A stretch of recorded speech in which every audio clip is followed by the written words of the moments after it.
Yes, people, welcome back to Chelsea Perspective. Welcome back to another transfer show on a Chelsea Perspective.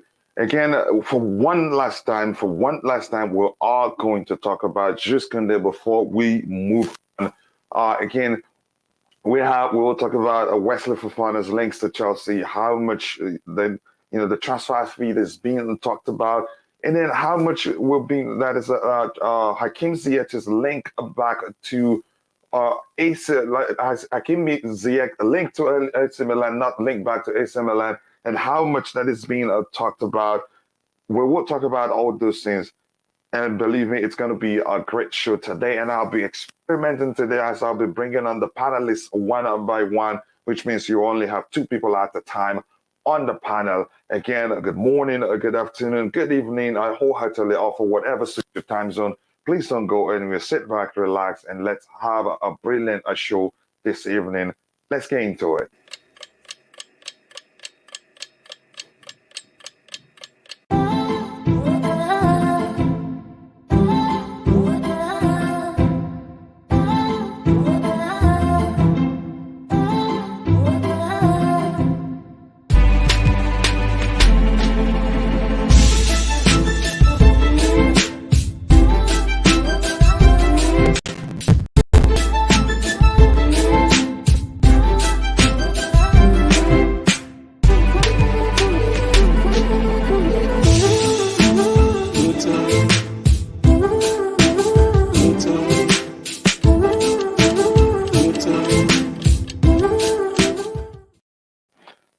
Yes, before we go into the show proper, again, as usual, as it is a tradition here on Chelsea Perspective, I'd like to go through the chat and see what we have there already. Say hello to the regulars, say hello to the new members if we have any. Again, but first of all, I want to say thank you for finding the time to join us this evening. For some of us, it is midnight. For some of us, we should be sleeping, but still, because of the love we have for the game, the love we have for our beloved club, Chelsea Football Club, we've found time to join the show this evening. So, but as you're coming in, do us a favor, keep liking the video, and also do subscribe to the channel if you haven't. Let's see what we have already in the chat here.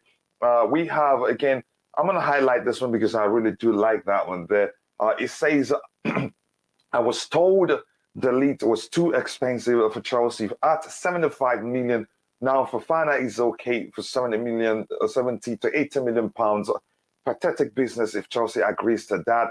I like that part that says if Chelsea agrees to that, because there's no chance, there's no way to tell if we've actually agreed to pay that. But we keep an eye open as the stories develop. As it emerges, we will bring it to you. It says, Leon Lane, again, thank you for finding time to join. He says, good afternoon, a good evening, Coachila panel in chat. Again, a good evening to you, or good afternoon, whatever suits your time zone. I sincerely do offer that. I hope you're doing it well. Mahmoud Rashid says, subscribe, guys. Yes, people, keep subscribing as you're coming in. Please don't forget to like the video and also subscribe to the channel if you haven't. Thank you so much for all the love that you show the channel. I can't not thank you enough. We're growing together and we're getting there. A big up chat. And at this point, Chelsea isn't assigning anyone. You have every right to feel that way. Who think we can get, we can get 100 likes. And thank you for saying that. Mamurno Rashid, I appreciate that. True, again, says we ain't even put a bid close to an agreement. And it's Wednesday this week. Again, we just started hearing about that rumor. It remains to be seen whether it was serious, to get the player. And again, it's another one that you could argue it's a risky one. It's a very, very risky one because he just recovered. I think it was a broken leg, which isn't really easy to recover from. Usually when people are sidelined with such a serious injury, in some cases, let me just be safe to say in some cases, not in most cases, they don't come back the same. I hope that's not the case. I'm hearing that he's participated in Leicester City's preseason games and he's done quite well. Kunde deal got hijacked, but we were not screwed. We were not screwed, actually. It doesn't look like Sevilla wanted to sell him to us. And from what I'm hearing, they probably will be selling him for a lesser fee. So we're going to move on to that. To purchase Wesley Fofana for that price tag is absolutely insane. We could have used it. We haven't purchased him, so we should be careful how we phrase input Again, let's keep it going. Again, I know so absurd. Again, let me just skip quite a few. PJ Artist says that Ronaldo agrees with Chelsea, but Tuchel blocked the move. Yes, if the manager doesn't want him, why are we complaining? We shouldn't even complain because we've all called for the club to back the manager. And if in fact he said he doesn't want Cristiano Ronaldo, we shouldn't even complain. We should just, look beyond that and look forward, to who the manager wants to play with. So it's as simple as that. And here is my brother CFC Fahim. I hope you're doing well. Nice to see you here. I already saw a comment, which means you're looking for you and I to fight. I'll get to it. But you know I love you, brother. If you haven't, please go check out CFC Fahim's YouTube channel. Make sure to subscribe and let him know I sent you. And I think by now he should be at 5,000 subscribers already. But keeps supporting him. I think he deserves 100,000 subscribers given how objective he is with the content he produces. No clickbaits, nothing. He keeps it very objective and always truthful. Big up Fraser HK. It's been a while. How are you doing, brother? I hope you're doing well. Hellman, how are you? Gopal, Nair, I hope I'm pronouncing your last name correctly. I hope you're doing well. Thank you for finding the time to join us this evening. Hi, everyone. AD Love for Blue. Thank you, brother, for finding the time to join us here. Coach, I definitely take Fofana for 70 to 80 million. Here's your fight here. Maybe I should just even send you the link. But this evening, like I said, I'll be taking in the panelists one by one. I'm trying something new. I don't want the Blue Morning Show on a daily basis to be crowded. And on some occasions, I want it to be taken up, panelists in one by one. And I think I found a format of which I can always share the link in the chat, but I'm not going to do that today. And then still be safe because I'll be IDing anybody that that joins the show. So yeah, again, hi Mahmoud Rashid. Again, nice to see you there. I think Fofana would be a good sign because he's still young. Again, Fofana for that price is too much in my opinion. I feel the same too. Is Fofana better than Kunde? I'm not going to go into whether he's better than Kunde or not. And I don't care to know. At this point, we're all in denial as usual. We Chelsea fans, we're in denial. Ask us, and we'll tell you that we never wanted Kunde. Yeah, and I think I'm going to join that train and say we never wanted Kunde. After all, there were rumors actually that we never wanted Kunde. Fahim, as you're in the chat, let me know if you have time. If not, I understand because I know it's probably very late where you are. I'd like to bring you on to tell me why you get Fofana for $1 billion or so. But that's, by the way, again, I love you, brother. I'm just kidding. But if you have time, if not, I understand. To be frank, I like your channel and your point of view the most out of all Chelsea podcasts on YouTube. Keep up the work, bro. Thank you very much, Gus There. I appreciate that. That makes me happy. That gives me the strength to always carry on, bring you the show, and try to be as subjective as possible. Again, we have 44 people watching. If you haven't, take a second to like the video to help us reach more people, and also do subscribe to the channel if you haven't. And as I've always told you, again, I'd rather you not donate your hard-earned cash to the channel. Just liking the video alone does go a long way. You watching the video, even when you're not commenting in the chat, does go a long way. You sharing the video on whatever social media platforms where you have presence, does go a long way. So thank you so much. I cannot thank you guys enough. You all, let me see. Okay, yeah, brother, I understand. I understand truly. Again, I can't thank you guys enough. So keep liking the video and also do subscribe to the channel if you haven't. Whatever happens before the window closes, I don't want any panic buys. I would rather we wait for the right players. That's the way I feel too. And there's a comment you made the other day, Liam, that I still stand by it. You made a comment saying, I think it would correctly if you're wearing the one. They made a comment such as, again, by the time the transfer window shuts, that's a chance we will have, that is a new look. Let me just phrase it that way, a new look a team. Again, we're talking, we're walking behind the scene. I'm still going to keep repeating myself. The club aren't stupid. They understand the importance of bringing in players to help the manager approach the game the way he wants. He's a smart manager. He's a brilliant mind. With what he had, with the club, with the players he had, even though some of them, you could argue, even nearly 50% of them aren't the type of players he operates with. but he was able to use them to get us to up to, is it 6 finals? Correct me if I'm wrong. That alone is a big achievement. And he joined he didn't join, did he join us mid-season or so? But he did, whatever happened, he did that within a year.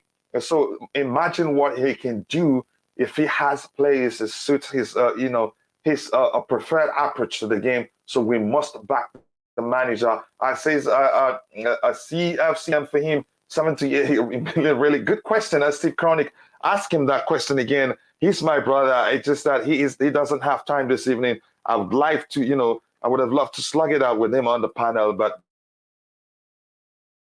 that's understandable. We have other things to pay themselves. Teslim Wasil says that I think we would need another creative midfielder like De Jong. Some people have argued that De Jong is creative, and again, he'd be a better version of Jorginho because he's creative, he's quick, he's more physical. Again, he's more agile, and he also gets in the ball more often than Jorginho does, and he will get us more goals. Plus, he's capable of, fulfilling the centre-back role seamlessly if need be, because there was a time Barcelona had issue for a long time in the defensive area. He fulfilled that role for them. Yes, brother, I understand. No problem at all. Thank you for stopping by. But again, don't forget to hit the like button. Let's shoot for 100 likes by the time the show ends.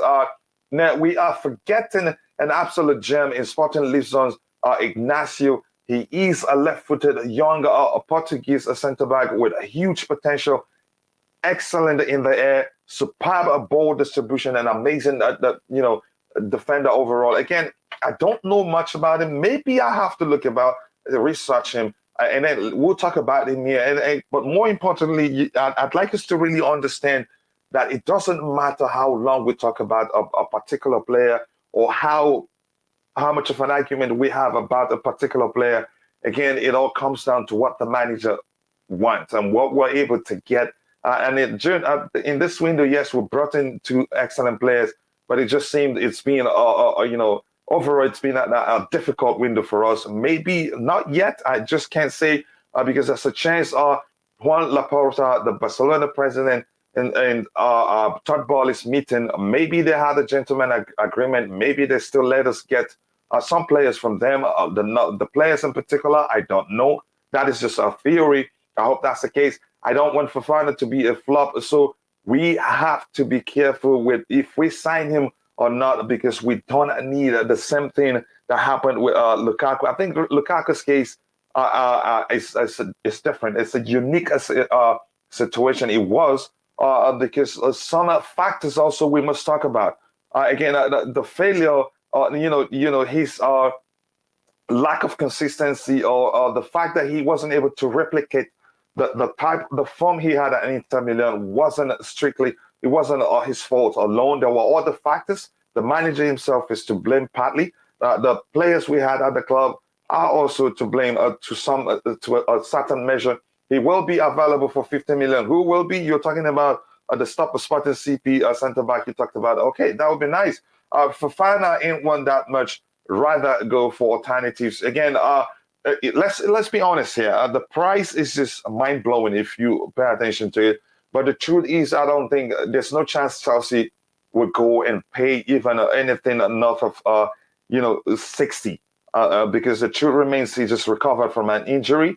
Yes, we're hearing that he's done quite well in preseason games that he's played for Leicester City, but that's no guarantee that when the season starts proper, he will be able to replicate the form that made him as popular he is with our fan base or with the footballing world overall. It says the alleged value for Fofana is on the extremely high end. If that is his value, what's SARS estimate value 50? Yeah, it's worth laughing at. But you could argue he's a more complete player than Sai is. If Chelsea pay 80 million or 85, they are, he is worth a 50 at the most. Again, if they pay that much money for him, then we'll ask them why they forfeited the pursuit of De Ligt. Even if De Ligt said he wanted to join Bayern, it just doesn't make sense.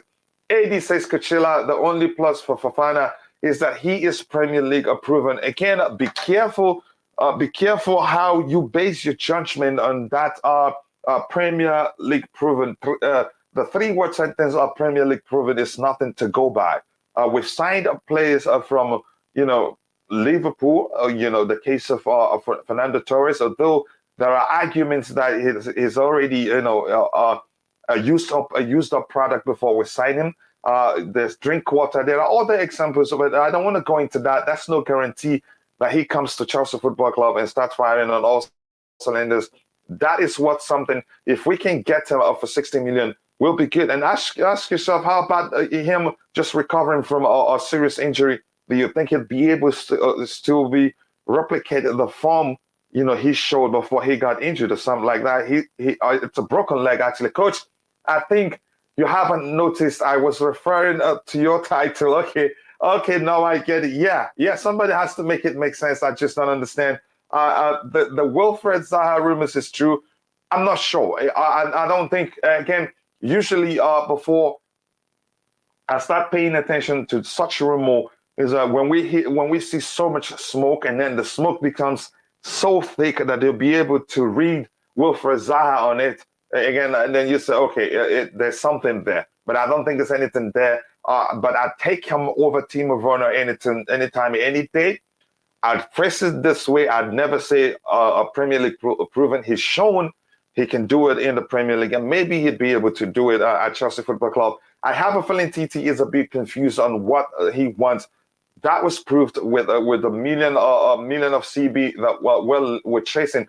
No, I think otherwise. I'd argue otherwise. Why? Because just as I declared, he explained during the Blue Money show today, you don't look at players one by one, and then when player A doesn't work, that's when you go to player B. When player B doesn't work, that's when you go to player C. Then that's a chance you'd not be able to sign even a single player by the time the transfer window shuts. So you'll be talking to multiple players at the same time. But when you get what you want, you let go the other one. It's as simple as that. And it made sense when he talked about that. And I actually haven't talked about that before. So again, I'm glad he did. Smash the like button for Coachila. Says, John Arnold, thank you very much for kindly saying that. Yes, we need you to keep liking the video. We have 64 people watching, and we have just 25 likes. We can do better than that. Let's shoot for at least half of the people we have watching here. Again, just it takes a second to like the video. It doesn't cost anything, and if anybody asks you to pay, tell them that CFC for him had already paid for you. So thank you for all the support. I appreciate that. Let me see what else do I have here. Gulpe Nair. I hope I'm pronouncing your name correctly. Apologies if I'm butchering your name. Again, my screen is lagging a bit. It says if Chelsea wants a goal scorer, Cavani is available for free, as the pay for 15 million is an absolute steal. A good pace, good skill, and good finishing. Here's what I want to let you know about Cavani. If you've forgotten so quickly, Cavani was left PSG. I think he left PSG when Thomas Tuchel was still the coach there. And the reason probably he left is because Thomas Tuchel has proven that he's not the one to put out and out a strikers to good use. It's as simple as that. If you haven't been paying attention to Thomas Tuchel's career, so that was the reason why he wasn't getting enough game time under Thomas Tuchel. He had to leave. So I don't think Thomas Tuchel would want him to, and I also don't think he would want to come to Chelsea for the reason I just explained. We should have, and that is for Rashid. We should have about delete. He's much better than Fofana, and he's on one of the best at CBs. That's a very good argument, and at his age, he's an important leader to have at the back line, if you want to phrase it that way. So that's why I'm trying to find out if we're really looking at Fofana and at the price we're hearing that Leicester City will be looking to get from his sale. It just doesn't make sense. If anybody can make me understand why it makes sense, I'd really like to have the person on the panel. But that's, by the way, I would pay more than 35 million for Fofana, and that's me being generous. Yeah, I understand that, and I feel the same too. Now, no way the pay you suggest help. Barca out with the players that they don't want to get the money they need for Kunde. They have no money. I don't think the notion that they don't have money, I don't think that's the truth. I think they have money. There's a difference. Again, I'm gonna try to explain myself again.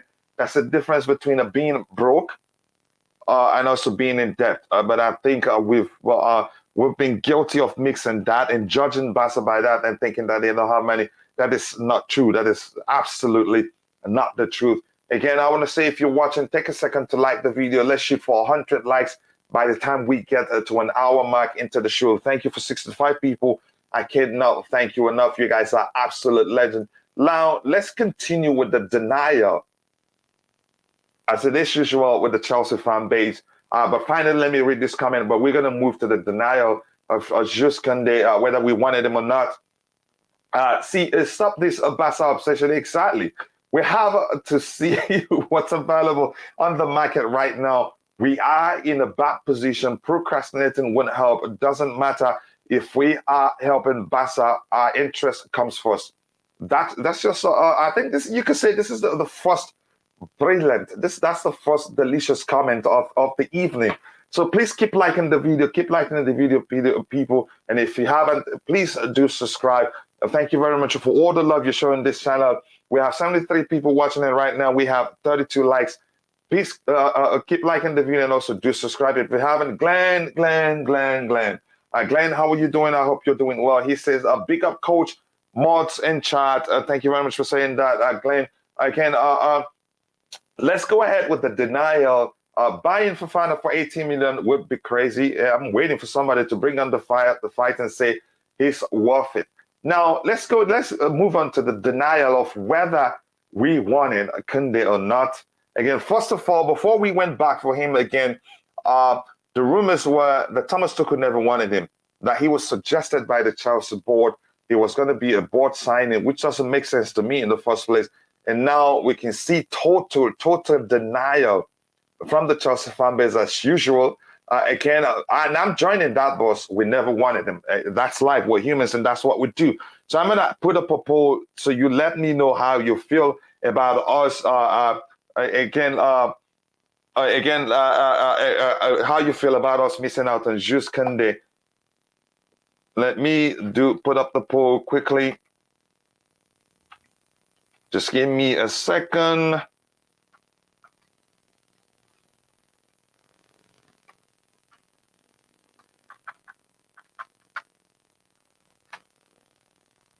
Okay, the silence, I know. Again, let me just do this.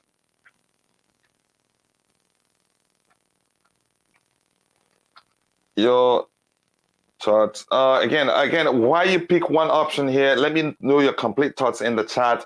Let's be truthful to ourselves. I think we wanted them. We're seriously, we're serious about getting him. But I want to read this from Pies, CFC Pies. He says it's understood that Chelsea pursues of all the defenders, of all the defensive targets, sent a message that Koundé was not a top priority. I don't believe that. I don't believe that even one bit. I seriously do not believe that. That's absolute nonsense. We wanted the player. We've been, after the player since the last summer, and so now we wanted them. Even when it seemed like we've changed our mind. I think that was just a strategy to see if we can get him for cheap. I'm gonna be honest with you. That's how I see it. We wanted them. Forget the denial, and I'm joining the denial boss. If you see me outside and ask me, I'd say no. We never wanted Jules Koundé, but it's absolute nonsense. We wanted the player. Is it me or selling Ziyech is a very wrong move? On the Thomas Tuchel, I wouldn't say that's a very wrong move. And again, let's look at this picture while I talk about that. It's not a very wrong move. I think it's something that's good for the player and also good for the club also. The manager doesn't look like he fancies him very well. And Ziyech is a specialty player, which means you have to play him in a particular position for you to see the best of Hakim Ziyech. And that hasn't happened more. That is enough under Thomas Tuchel. Even when he adapted to how Thomas Tuchel wanted him to play, he became even more physical than usual. He was dropping deep to support. He was dropping deep to support the defense. He was creating chances. He was scoring goals. And then all of a sudden, boom, he got dropped to the bench. And why? We don't know what happened. And that was when I knew. And if you've been following the Blue Money show, you'd remember there was a time I started arguing that Ziyech would probably sick to leave the club. The only thing I got wrong was I was thinking maybe the easier route for him would have been to join Manchester United, given that Ten Hag had been what was a point when Ten Hag was appointed as Manchester United, Ten Hag, so to speak, Manchester United's a new manager. I thought maybe he'd probably come for Ziyech, and Ziyech would probably want to join him. But I learned then that some of the players fell out with Ten Hag. They were all not in good terms with him. Maybe he was one of those again, or maybe Ten Hag has moved on from Hakim Ziyech and is seeking a better player. Maybe he thinks that he probably, isn't really a good fit for the Premier League. But I think otherwise. I think he's a very, very creative player, and I can tell you things I like about him. For instance, the way his passes are, he adds so much pace to his passes that even before the opposition players realize what's going on, the passes usually get to its intended to their intended destination. That's how he can shoot quite well. And in our current team, he's one of the only players that's capable of shooting, with so much accuracy from outside the 18-yard box. Except Mason Mount's tried, but he beats him at that. But that's, by the way, that says I don't understand who we are going to buy. We don't either. And you could argue the frustration for Chelsea players isn't really the fact that we haven't signed player. I think the problem is we don't know all the players that the club are talking to. It's as simple as that. It's just you could argue that's partly what drives the frustration of Chelsea fans. Again, that's how I see it. Some people may think otherwise. Steve Kromick says they don't have money. If you read the financial levers, read the paperwork, as they still need money to register Christensen, Lewandowski. Fact until third lever 30th July. Here's the thing. Why I argue otherwise. They are a club with a rich history. They are a big entity. They are such a big entity they have such big history, such big assets, such a big asset that they were able to sell just 10% of the TV right and was able to earn like 300 million plus. So that shows you how big of an entity they are. So that alone shows you money isn't really the issue for Barcelona. Where are all the people that said be patient? I cannot see them being patient. Costados, Kunde, Dembele, and Rafinha. I'd argue otherwise. Kim, so I love you. I'd argue otherwise.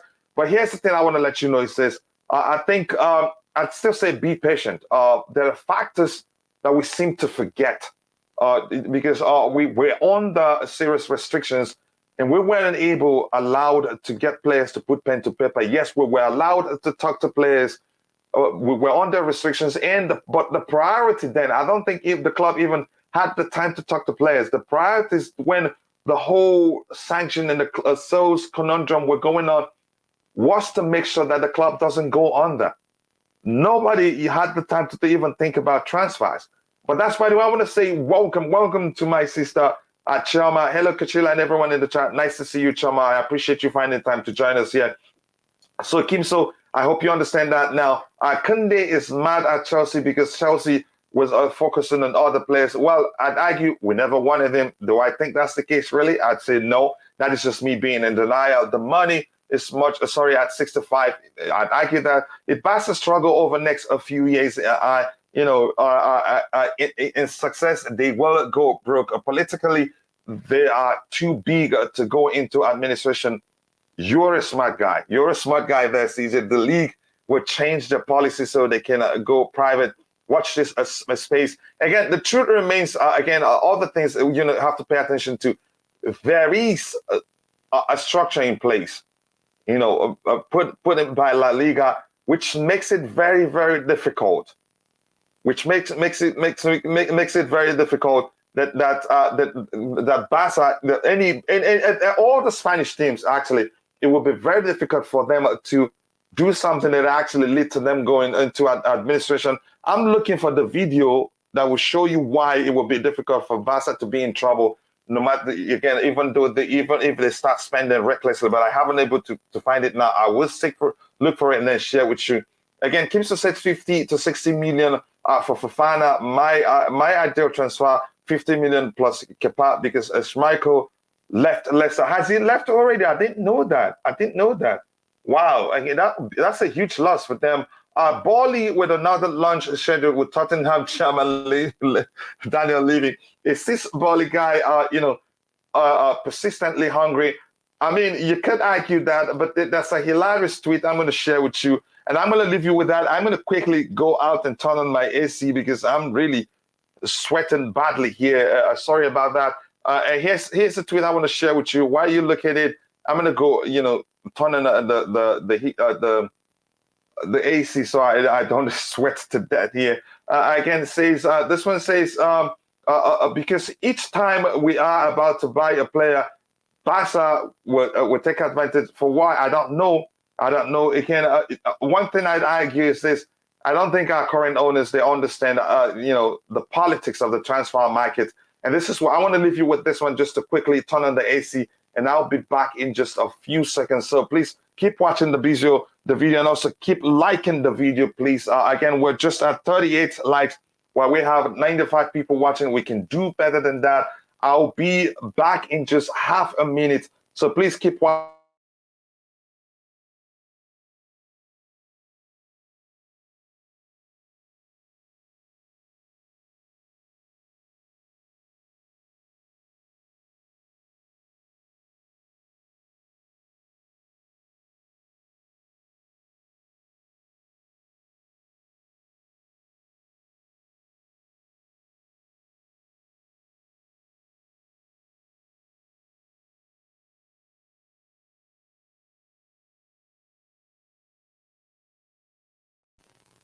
Yes, I am back. As you can see, what we have in the screen, that's a tweet from my friend Harry. That's a hilarious tweet, I must say. He says Todd Bowley loves going out for dinner, and you can see that's James Corden, the comedian and also TV presenter. I think maybe his way he likes to talk to people over meal. Maybe that may well be the case, and who knows? The approach may well be effective for him, but it remains to be seen. We'll keep an eye open and see how things are going. Please, if you're watching, let me know if you can still hear me, because every time I disconnect my audio and try to bring it back on, in most cases it breaks. But thank you again. He says I believe it. Chelsea was looking at other targets. That's the truth. But that may well have I wouldn't say a ton of Kunde, or maybe made it custom to feel like it's not we're not prioritizing him. We're prioritizing other players over him. That may well be the case, but again, so be it. I think we'll move on from him. I have to be honest. Jason Denea is free. I don't know who that is. They are making these stories up as they go. I think that's what's going on. See what you can see in the tweet from Pies, how hilarious that is. Let me actually click on this so we can able to say, okay, so that's David Austin. This is something most of us saw. This actually pissed off the Chelsea fan base. Exclusive Chelsea chairman Todd Bowley hosting dinner for Premier League counterpart tomorrow night. Executives from all the 19 clubs invited to informal event after shareholder meeting. Not all can attend, but seen as a nice touch by the group. To heck with the nice touch aspect of this tweet. The fact remains, Chelsea fans weren't happy to read that. Twitter caught fire with the moment that he was out there, that he was arranging a dinner with fellow club owners. Twitter caught fire because people were complaining. And to me, he shouldn't have done that. Even if he wanted to do that, it shouldn't be open. But the media would have found out anyway. It just sounded to the fan base as if he didn't even care that we're not bringing in the targets that we're looking at. Again, that's by the way, but I think he's a food guy, if you want to ask me. Again, let me see what else I have to read here. This article is bang on correct. We went for delete, and Aki Kunde should have been back first. So, which means he wasn't our priority. But some would argue that may have been a strategy to get Sevilla to sell him on a cheap to us. Again, I still think that. But whatever happened, he wasn't our priority. It's as simple as that. Don't mind me, never have been a fan of the move. Saying that they don't have money.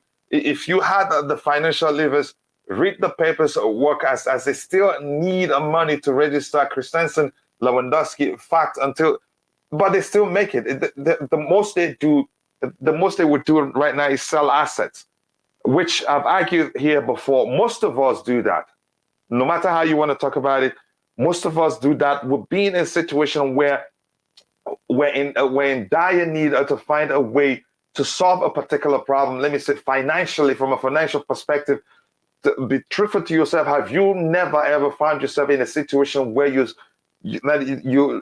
only thing you had to do was to sell? The only solution was to sell one of your belongings, which counts as an asset, to get money to solve a problem.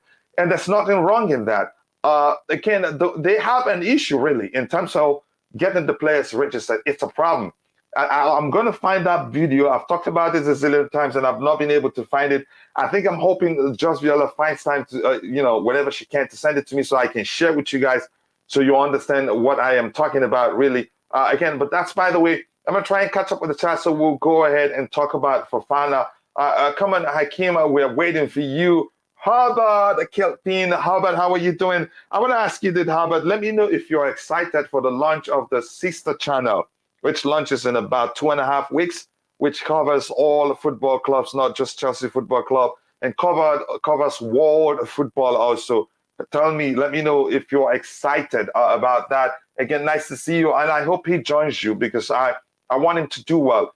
It's as simple as that. If it is not working for him at Chelsea Football Club, we should just let him go where he will be welcomed and be used to his strength. Again, Paul Torres, it's not up to me. It all comes down to what the manager wants. Coachila will join you tomorrow. It's getting really late here. Awesome. Well, thank you very much. I look forward to having you on the panel. Just let me know. And again, if you're watching, be sure to follow me on Twitter. Follow Chelsea Perspective on Twitter. That will go a long way. Keep saying that Barca have no money while they are signing players. Yeah, exactly. It's an argument that doesn't really make sense. I have to be honest about that. Hi, Herbert Kilpin saying hi. This is the captain. I like to call Liam the captain. He's a gentleman, very smart guy, and I appreciate that. And we're happy to have him back after he went. He became ill with the C word, but again, he's back with us, and I'm happy to have him. Ziyech in the hands of a team like Man City would be a Ballon d'Or contestant, maybe not really Man City. At AC Milan, actually, I think he will, create so many chances, and he has Olivier Giroud, and I think they have Divock Origi, and I think they're signing one more player. Those people, Origi may well be his, that is AC Milan's Quincy Promise, who had a great chemistry with Hakim Ziyech at Ajax and was scoring so many goals. And with Quincy Promise then at Ajax, it just seemed as if the moment Hakim Ziyech lifts his foot, Quincy will be at the right place waiting for the ball to arrive. Again, saying hello to Liam. Barca cannot go broke. They are owned by the Catalans. They can rot in the divisions, though. I still don't see that in its own happening. That on its own happening. The 300 million they got La Liga rules stated they can only spend. Again, we'll see what happens. Big up to you too, the Chelsea boy 123. Now, no excuses about restrictions will be put forward as a reason for not signing players. This club is sleepwalking into mediocrity on the ball. I don't think that's the case. We'll have to be honest. Has he made mistakes? I would say yes, he's made some mistakes, and the mistakes are, we had Marina, and even no matter how bad he thinks Marina had done, I don't think it made sense to sack him. And no matter how bad of a job he thought maybe he thinks Petr Cech had done, I don't think it made sense to let them go.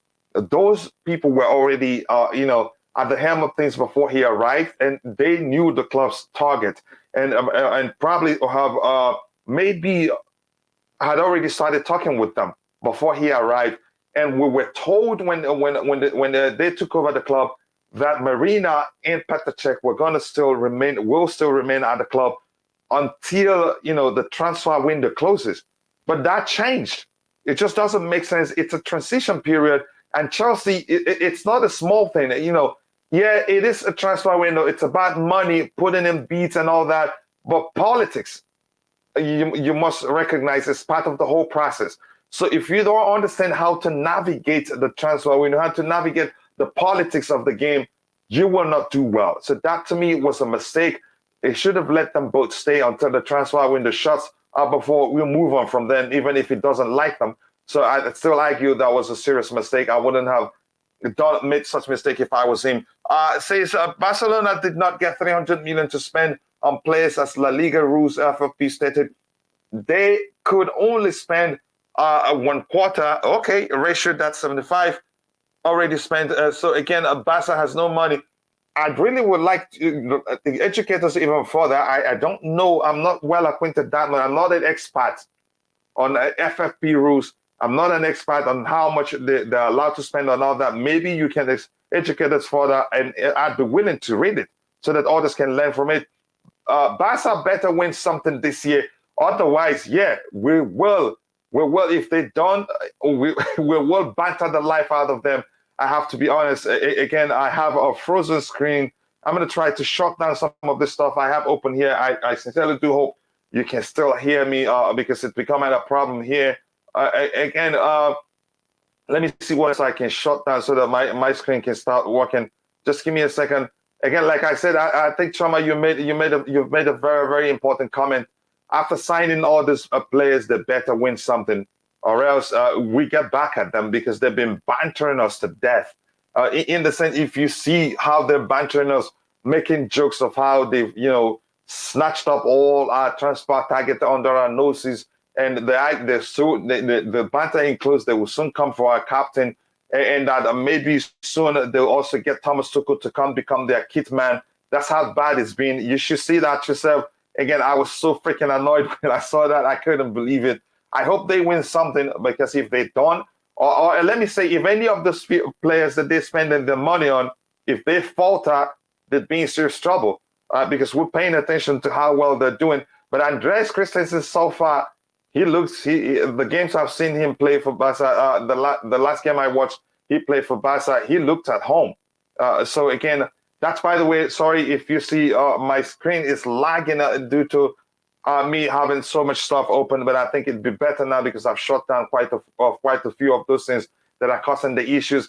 Hakim Ziyech would be a huge plus for a young team like AC Milan. Assist, goals, experience, and skills. And again, I think he's a brilliant player. He's a brilliant player overall. He'll get you goals, he'll get you assists, most especially with the likes of Olivier Giroud there. Divock Origi, correct me if I'm wrong. You have Origi at your club also, and he's improved. He's done well for himself. He adapted to the physical aspect of the Premier League again. But you have to. Here's the thing I want to tell you, Herbert Kilpin. You have to be praying because that's a chance we will not let him go if we cannot find a replacement. So you must keep praying. Again, I want to say thank you. Thank you already for 43 likes. Again, let's shoot for 100 likes by the time we get to 1 hour mark into the show. If you haven't, please take a second to like the video, and also do subscribe. Do subscribe to the channel if you haven't. I appreciate that. Thank you so much for all the love you've shown the channel. If you're in the chart here, there's a setting we're using because the setting accommodates even teenagers and younger people. So if you use certain languages, your comment will be, grayed out or blanked, if you want to see it that way. Coachila, is Bally constantly hungry? That's a good question. That's a good question. A question I'd like you to ask those in the chat. I think rival fans are actually making fun of us. And again, here's my theory. There's still a chance we may well see the reason for the meeting that he traveled all the way from the United States in his private jet to Spain to have a meeting with Laporta. That's a chance that we still get we get what's his name, De Jong over Manchester United, who's been trying to get him because they want him out of the club. There's a chance we get all the players we don't know that Thomas Tuchel likes that are still there. Okay, there's a chance here's a more dangerous one out of the theories that's come to my mind is that we've seen him with the what's it called? Is it the Real Madrid president? I've forgotten his name. And we've also seen he's also had a meeting with Laporta, both of which are big advocates of the Super League. So what if the meeting? What if Todd Boehly is for the Super League? After all, they're profit based, and the Super League, if you paid attention to what was going on then, was all about money. So having seen him with the Real Madrid president and him, traveling all the way to Spain to meet with Laporta, two guys that I just mentioned, we've seen him in the picture with the Real Madrid president. There's a chance the guy is for the Super League, and the Super League haven't died. Barcelona, Real Madrid, and also Juventus, they did not pull out. So it will still come back, maybe even in an attractive way that clubs such as Chelsea wouldn't care what the Premier League thinks or what the FA thinks, what UEFA thinks or what FIFA thinks. So again, that's my theory. Let me see here. Does really Chelsea need another defender? I think we do. We're losing. Let's assume if you're counting Cesar Azpilicueta and Marcos Alonso as defenders, we need at least two more defenders. If you ask me, we've lost Antonio Rudiger, Andreas Christensen. That's two, and Cesar Azpilicueta wants to leave, and it's looking like it will come down to the point that we wouldn't have an option than to let him go. Marcos Alonso wants to leave. That's four. You see that? So again, this is just we need two more. We do actually, because we need to mix. Yeah, we signed Khalid Koulibaly. Thiago Silva isn't that young anymore. We still need a right centre back, to provide competition to Trevor Chalobah. That's even if, and I'm actually concerned. Had we gotten Kunde, he would have become the starter, and Trevor Chalobah will become the rotating player. So something like that. But that's, by the way, again, I say talking to Chama here, Lemlin said that, but okay, talking to each other. Chelsea is still strong. I mean, we only lost Rudy and Christian. That's not only. Losing Rudiger, it isn't only. That's a lot. And we're hearing that about four more players are looking to leave the club. So I'm going to skip to the very bottom of the comment. Again, if I keep reading it this way, there's a chance we will never get to the end of the show, and I can't read everybody's comments again. But thank you so much. We're still at 47 likes, and we have 87 people watching. Please, if you haven't, take a second to like the video. Please do help the channel reach at least 100 likes by the end of the show. We can actually do that. Again, please keep liking the video and also do subscribe to the channel if you haven't. So I'm going to go back here. We've read this one. This is just our denial of why we lost out on Jules Koundé. Now, where is this comment? I think this on the screen that will help me, answer the question. I think I've skipped it. Chelsea is still strong. This one here. If you're saying that Chelsea is strong, is still strong, pay attention to this commentary on the screen. Tweet on the screen, so to speak. It says there are currently 9 players. This is not counting those that have left already. There are currently 9 players that want to leave Chelsea before deadline day. It's far from ideal. A shambles, to be honest.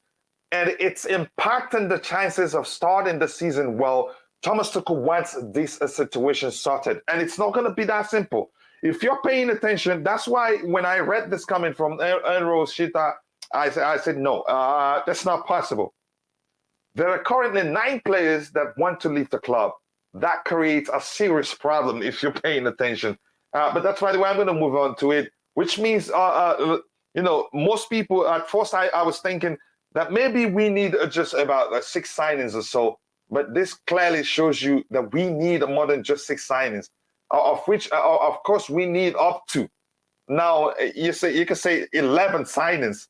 How we're going to cope with that, I don't know. But the truth remains, what the club's approach may well be, they're not going to let everybody go. I think the simplest and the most effective approach would be, to approach it this way. If you want to leave, you wait. We have to find a replacement before we let you go. Otherwise, if we let 9 players go, and you could argue the 9 players in question includes starting players, because Timo Werner wants to leave. Hakim Ziyech wants to leave. There are others that may well leave. N'Golo Kante may well also leave because he has just a year left on his contract. Correct me if I'm wrong. Same as Jorginho. There's a chance the club wouldn't want to risk losing these players on a free, and would decide to sell them and bring in fresh signings to strengthen the team. So it's actually isn't that simple. I read the financial earlier. Again, I'm gonna let's stop talking about the Barcelona thing. It's just gonna distract us even further. Why are we not signing players quick? We only have 9 days left before the season starts, not before the transfer window shuts. I think the transfer window will be open until I think September. Correct me if I'm wrong. I'm sure Liam Lane is well acquainted with the length of the transfer window. Again, if you're watching, thank you very much. I appreciate you finding time to join us here. And if you haven't, take a second to like the video. Right now, we have 93 people watching, and we have 50 likes. Let's try and get the likes to 100 likes at least, and see if we can get 200 by the time the show ends. I appreciate all your support. If we have 77 votes on the poll, we should have at least 70 likes on the stream. Again, I've answered that. Again, it says, why are we not signing players? We have 9 days to go. Did you write that twice? I think you did. The team winning trophies this year is Chelsea. Each time we are underrated, we surprise the world. This is why I love Chelsea. Again, why I believe I'm how do I phrase this? I am pushed to say, okay, that is the truth. But in those cases, if you think about them, there's never been a period where we lost up to 9 players or where we changed up to 9 players in the same window. Do I think Thomas Tuchel is capable of, at least making it? It's going to be a long season, whether you like it or not. First of all, do I think Thomas Tuchel is capable of, not letting the season pass us without us winning something, achieving something tangible, if you want to phrase it that way? I think he's capable of doing that. But do I think the season will be as good as we, as good as most of us expect? No. That's why I'm going to advise you right now to manage your expectations, because it is like that with every team. There's a difference with the team making so much changes than the team he met when he joined us. Those players were already together for a year or so before he joined us. So it's not going to be that simple when you bring it up to 9 players or even 6 players. It depends on the areas where those players come in and where they play. It's not going to be easy to go into the season and still, exceed expectations or even meet expectations, let alone exceed expectations. It's not that simple. Football doesn't work like that. When new players come together, there's always time to develop chemistry, to get to understand how your teammates play, and overall it's called chemistry. And without chemistry, you're not going to achieve much. Again, talking to Liam Lane here, says TAPS Cricket Academy says that we can only get our players who really want to play for us. I think that makes sense. TW wants to leave, let him leave. It's as simple as that. But we're not just going to let him leave because he wants to leave. We have to also be careful. We have to be strategic about it, which means you want to leave? Okay, be patient. We have to be sure we can get a replacement for you. Then you can leave. It's as simple as that. Only problem right now is that we are out of time. Again, in terms of signing, there's still time to sign players. I think your concern is that because the league starts in 9 days and we haven't signed all the players we want. Again, it wasn't going to happen like that in the first place. And this will now actually be the first time that we'd go into the season without bringing in all of our transfer targets. It has happened before. Sometimes would be mid-season before we even get some of them. Again, I'm not worried yet. I'm just, I'm only, it's just, I'm just not happy that we're not going to, at least have, if we're not going to get in enough players before the season starts. That's where I'm worried. If we're able to, like, have we been able to, get the Kunde deal across the line, I'd be happy. Would be strong enough to start the season. But I still think we're strong enough, and Tuchel is smart enough to find a way, should I say, structure the team to get us going until we're able to bring in players. And one thing I will not advocate is because the season starts in 9 days, we just become sporadic with our spending. Spend recklessly, just bring in players for the sake of it, and then in a few months' time, see us turn against the manager, see us start calling our own club names, calling panic buy and all those nonsense.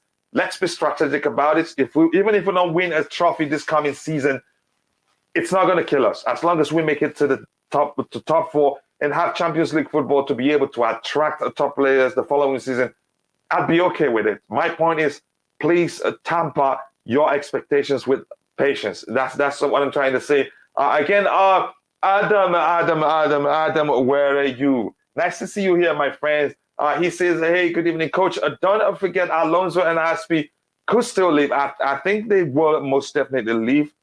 But that's with a big if we're able to get a replacement for them. And all the squad of players are pushing to leave too. Lots of discontent and unharmony right now, which I don't blame the manager. I've seen people discuss how that's the manager's fault and all that rubbish. I don't think that's the case. But that's, by the way, I'm going to try to catch up with the chat. Phew, it's not been easy to read all this comment, but believe me, I love reading it, because reading your comments means the show is truly interactive, and that's what I want to do. I want it to always be as interactive as possible. Again, I want to say thank you for 96 people watching. That's not easy. Thank you. You guys are absolute legends. And thank you for 57 likes. We just need 43 more likes to get to 100. And if we can get it to 200 by the end of the show, believe me, I can't thank you enough. You guys are absolute legends. So keep liking the video, guys. And also do subscribe to the channel if you haven't. It says, again, I've read that. And this one says, a problem is club have us right where they want us on negotiating terms for new players, especially if you're talking about defensive targets. We're desperate. There's no denying that. We found ourselves in a desperate situation given the departure of Andreas Christensen and Antonio Rudiger. We found ourselves in a desperate situation, and clubs do know that we're desperate. So when we come to them, they try to get the most amount they can from us, because of course we're desperate. So that may well be the reason why I don't think we're a bit reluctant giving clubs the money they ask us, because once you do the first one, the next club you go to will ask you for more money. And also, again, the situation, it wasn't by design. Yes, we're in a transition period. We're rebuilding at the point. Was it by design? No, we were forced to. Circumstances forced us to start thinking about rebuilding. But that's why, the way we need the young, because our midfield is injury prone. Not just injury prone. Easily you can say, when we play against teams that are very physical, that have a very strong midfielders, we seem to struggle against them. But that's, by the way, I say that we should have pulled the plug instead. I'm still hoping maybe that's a deal, a gentleman, agreement between the Todd Boehly and Laporta when he met with them. If not, if the season shuts and we're not even getting, we're not able to get the young from Barcelona, Todd Boehly has to answer the question of what in the freaking world did he discuss at the table during that delicious meal, or it was a good meal like he explained, like he called it. What in the world did he get out of it? But that's, by the way.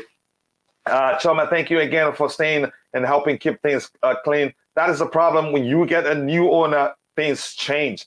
Yeah, that's another important comment there. And we Chelsea fans, the truth is, we're not even ready, for the new reality. We're being spoiled.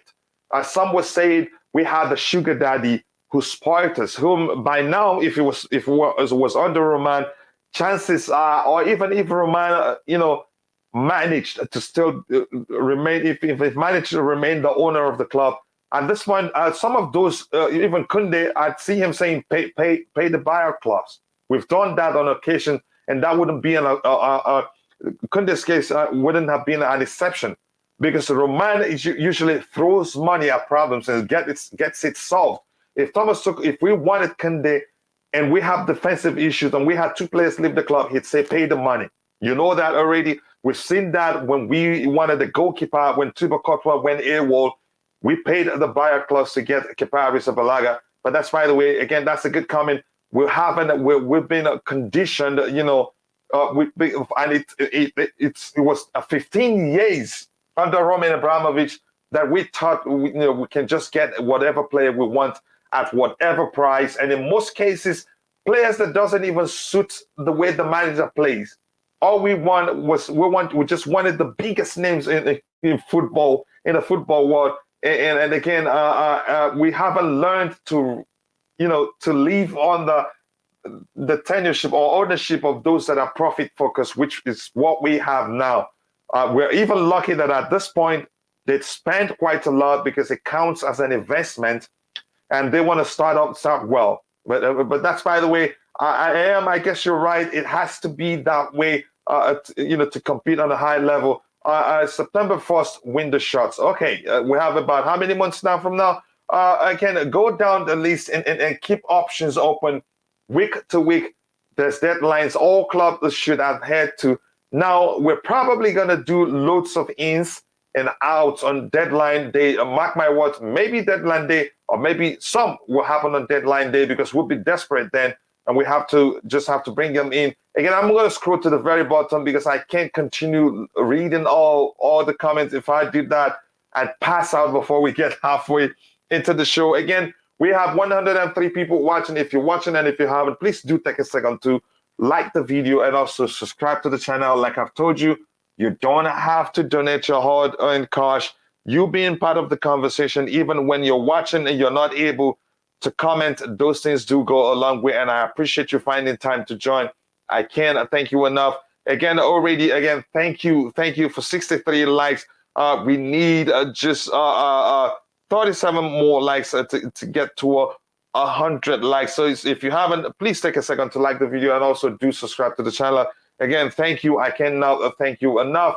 Let me see. Suleiman, I haven't said hello to you today. How are you doing, my brother? I hope you're doing well. Nice to see you, and I'm glad that you found time to be with us today. And I haven't seen you in a while. Please do let me know you're well. And I feel Onukube, again, from what I think this name, usually in my place it ends with an E, but Igbos will have so many, should I say, dialects. Some people spell it differently. Dalo, and welcome to the show. I think our main problem is not playing attacking football. Our goalie probably has more touches than more midfielders in the league. That's a serious argument there. I wish you'd be able to join the Panelists. You and I can slug it out on that one. I think otherwise, I don't think that's the issue. Again, the only issue I've had with us is the slow transition. Even when we had opportunities to counter our oppositions, we're usually too slow. By the time we'll be able to pass the ball 10 times, they regroup and stop us from scoring. Again, sell Pulisic, Jorginho, and buy Bellingham. It sounds easy. David Dracula. It sounds easy, but that's never gonna happen. I am serious about that. Again, I understand your frustration regarding those players, but it's never gonna happen. Again, thank you for 66 likes. Keep liking the video, please. Help the channel reach 100 likes as soon as possible. Coachila, are you employed by Bali? No, I'm not. Chelsea all the way. You're seriously looking for my trouble, but I get your point. That's just me being objective. I have to be honest with you. I'm not employed by him. Do I think he's made a mistake? I've talked about that already. I'm not going to go back talking about the mistakes I think he's made. Why is Chelsea waiting for deadline day? I don't think we're waiting for deadline day. We probably don't know all the players they're talking with right now. So I'm going to go back to what we have here. We've read this. So that's to make you realize it's not going to be easy. And there's some point also I'd like to bring up here. Last time, last transfer window, when we had the opportunity to bring in players, the argument was that we were not able, because if to bring in players, you'd have to make space. You can't just keep bringing them in for the sake of it. If there's no space, you can't bring in players. So again, then we weren't able, to send players out on loan to buy to bring in new players. Then and the reason being, some of them are on a very high wage. So clubs that that could have asked for their signatures to have them alone for one season or the other, then weren't were actually how do I phrase it? Weren't then go through with it because they couldn't afford the salaries. And it wasn't like those players were all in exceptional forms that is say clubs will say, okay, you know what, we'll pay your salaries, come join us. I think we can get something out of you. Most of them were really in poor form, So next thing we have here is again, Leicester could demand, again, I don't know why talking about this and we're still using Jules Koundé's picture. I really don't like that. He's talking about Leicester City demand, and he's also using the picture of Jules Koundé and the story of Barcelona close to beating Chelsea. Again, I really don't understand that. It just doesn't make sense. But let's just pay attention here, where it says Leicester City could demand a minimum of 70 for Fofana, with potentially as high as a fee as £85 million. Wow. That is crazy. Why do I say that? For a player who you could argue he had a serious injury, a broken leg at that, and he just returned. Yes, we're hearing that he's done quite well during the preseason. He's recovered well and he's still performing on a very high level. But no, for how much? Again, it's just unfortunately for me, none of the panelists had joined because I really would want to, slug it out with them. Again, did I share? Did I even share? Yeah, I did share the link. Maybe they don't have the time to join, but that's by the way I understand. So is wait, how do you explain that? And like one of the first comments that I read here is this one here, which again I'd have to tell you also, I don't see Chelsea Football Club paying such a man because it will be danglingly stupid to do that. Now, how do you how do you explain the club forfeiting the pursuit of the elite? Who's a natural born leader, who's a better player than Fofana, who can play on the left, on the right, who can lead the back line, even when you're playing three at the back system, who can also play on the left in the back three system, play on the right in a back system, in the back three system, and you're going, you're going to pay this much money for Fofana. That was when, again, here's the thing, we just have to talk about it. But the truth is we have journalists that are aligned with to Chelsea Football Club, who often like to spin things, make the meal out of the slightest of information they get regarding a player that the club should are interested in bringing in. If that's in fact the truth, it doesn't make sense. Just as the case of Christian Falk's comments that reads that Harry Kane interests Chelsea. And then one of the Chelsea aligned journalists, you could call them Twitter journalists if you prefer, changed it to Chelsea wants to sign Harry Kane. I don't think that's the case. What I heard that I believed was Thomas Tuchel wanted the club to try to get Harry Kane before we went for Romelu Lukaku, probably because getting Harry Kane, moving across London, moving from Tottenham to Chelsea Football Club will never happen. You'd have to pay Tottenham an out of this world fee for that to ever happen. You get my argument, so I don't see that ever happening. I really like St. Maximum. Again, I have my arguments about him. Some people think otherwise. Some people think if he comes to Chelsea, he'd start firing on all cylinders. Some people think that would not be the case. What do I think? I think there's a chance that's a possibility, actually. There's a chance he comes to Chelsea, he becomes an improved player. But I can't say that until I see it happen. His final product is something I'm concerned about. like I've always said before, St. Alan St. Maximin, I don't, is it Maxima or Maximin? I'm not sure the correct pronunciation. He still plays like he's in primary school.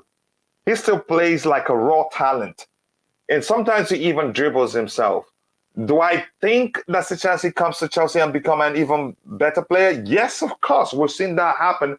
But do I think we should go for him? No. I'd rather we go for Wilfred Zaha, maybe. Or even what's the guy that it's on loan, went on loan to Barcelona, Wolves player, but he was Barcelona Academy. He is a Barcelona Academy product. I can't remember his name. Again, we still have 98 people watching and we have 71 likes. Please help us, help the channel reach at least 100 likes as soon as possible by the time the show ends. Keep liking the video to help us reach that target.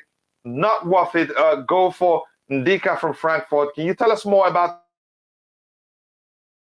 Ndika? It's not a player I know that well. Here is my brother. Here is in the house, Greentop. Oaks from Greentop. Again, he says, get me Rice if Fofana is going to cost that money. That's a good argument. I'd rather spend that much money on Rice than spend it on Fofana because we can actually do without Fofana. And that's simply the truth. Why would we pay that much money for him? Especially now he's just returning from injury. Again, my argument isn't that we've already agreed to pay that. I don't know whether Chelsea aligned journalists or Chelsea aligned Twitter journalists. I don't know if they get brown envelopes from opposition clubs or clubs that are selling players to us to help them hype the players up prices, because those things do make it difficult. I don't know if they use our own journalists against us. It just doesn't make sense. Why would you even start pushing that Wesley Fofana, that Leicester City will be asking around that number? Yeah, it just doesn't make sense. A player who's just recovered from a broken leg. Again, I wouldn't do that. But that's, by the way, again, if you're watching, please do take a second. Do take a second to go check out my brother's channel. Again, be sure to subscribe. Greentop, one of the biggest YouTube channels in the Chelsea community. Subscribe. Again, I'm going to say this again. Each time you subscribe to his channel, I get a drumstick, what we call drumstick here in America, a chicken leg. And so I want you to go do that. Subscribe to his channel so he owes me even more chickens. I hope he's counting. But he's a brother I love so much. Fofana has no UCL experience. Again, that is not an issue at all. Whether he's played in the Champions League at all or not, it is not an issue. I could care less whether he's done that or not. If we can get him for a good price, something around 50 or a little bit north of 50, but not 60 and north of 60, again, I'd take him. But I'm still concerned that's a chance that we're not getting the same Fofana he was before he got injured. Again, if you watch him, I think he's a good player. He did quite well, even in a Leicester City defensive line that lacked leadership. Because since they lost, what's his name there? I don't think has he resigned? Morgan? What is it? Wes Morgan? He was the leader. I think when they started struggling, it was clear they missed his presence. They don't have leadership in their defensive line.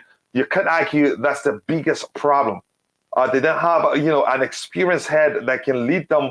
Experience and leading the back line. That's why they struggled. But you could still see that there's a talent in Fofana. He still excelled. He still did quite well in most cases. He is actually the guy that saved them in certain situations.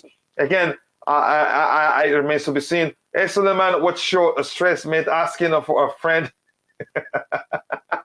I just joking. A treasure that Jesse, mate. Again, I understand that. And my brother here, Onwoka Dalo, brother, he says, get someone like Declan Rice or De Jong if we can buy, if we can, but we as Chelsea Club need a statement signing before the Everton game. Not all these Europa League level players, the media are linking us with. I get your argument. I really do get your argument. But again, getting a statement signed in a rush, it will not help our case at all. Again, we should be careful. Again, we all talked about. Again, let me find it just quickly. Let me find my brother Oaks here. But I'm having issues because I can't use multiple screens. My other screen is still acting up again. I want to make Oaks a mod. I guess I can get the link of his channel and make him a mod. But that's, by the way, I can take care of that later. If you like, he can fight me for that. But that's, by the way, he knows I love him. Again, I think I've read that. Let me see, where do I stop? And Dr. MK7 Fofana for 18 mil. Wow, this this feels like a panic buy. Just to correct something, just to say something quickly. We haven't paid that much money. It is speculations. It's media speculation. It's rumors. When we got linked to the player, that's when somebody just popped up that price, and it was everywhere. Just give me a second. I have to take a sip of the water, so I don't lose my voice.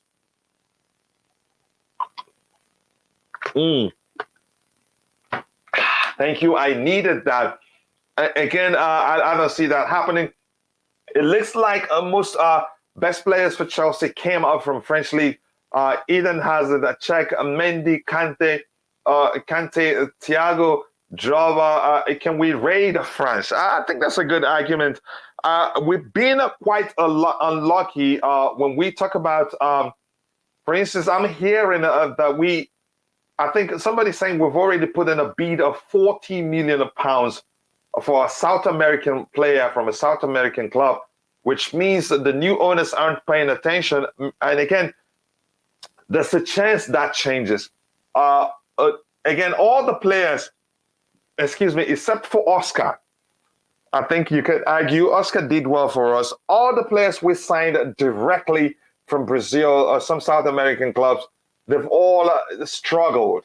There's an Argentine whom I thought then would become a good number 9 for us. He didn't do well. There's also Kennedy still struggling.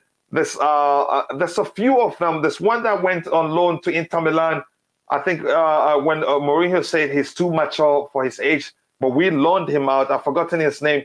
So that begs the question, why are we paying 40 million plus to a player? You could say a player who's not proven in a South American country, and he hasn't, buying players straight from Brazil and South American countries hasn't really worked for us that well. If you think otherwise and you're in the chat, let me know. Right now we have 76 likes and we have 101 people watching. If you haven't, please take a second to like the video and also do subscribe to the channel if you haven't. Thank you for all the support you're showing to the channel. Again, here it looks like again I've read that Suleiman said talking to Glenn. Again, my Chelsea, please behave in this transfer window. I hope they do. I don't see us paying that much money. I just felt like it was necessary for us to talk about it. And I'm going to quickly round off the Fofana talk, and I want us to talk about. I have a theory on why. I'm not sure.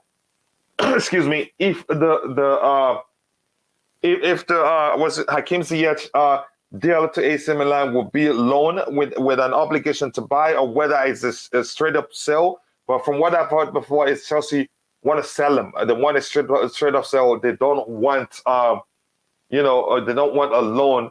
They want him gone. But we'll get to that in a bit. Let me catch up with the chat. I'd have to skip to the very bottom to get to the chat. Again, please keep liking the video. I can help the show reach 100 likes. I'd really appreciate that. 18 million for Fofana, because we were staying calm and trusting the process. I don't think that's the case. Again, multifunctionals. Again, Delby says Roma is not built in a day. Let's be patient. Let's be careful because of panic buys, so we can avoid the same mistakes Marina and Buck make. I wouldn't go to the extent of blaming Marina, but yes, I agree with you. We should be patient. We should spend strategically. We should make sure. We should make sure we get the players we want. Okay, Hakim Ziyech is coach. You're talking about Trincao. He is from Barca, but he's now at Porto. Okay, No. I'm talking about a player. He's muscular. I've forgotten his name. He played for he played for he played for Wolves, and then they loaned him to Barcelona when Xavi returned. I don't know if it's returned to, but I think you should understand the player I'm talking about.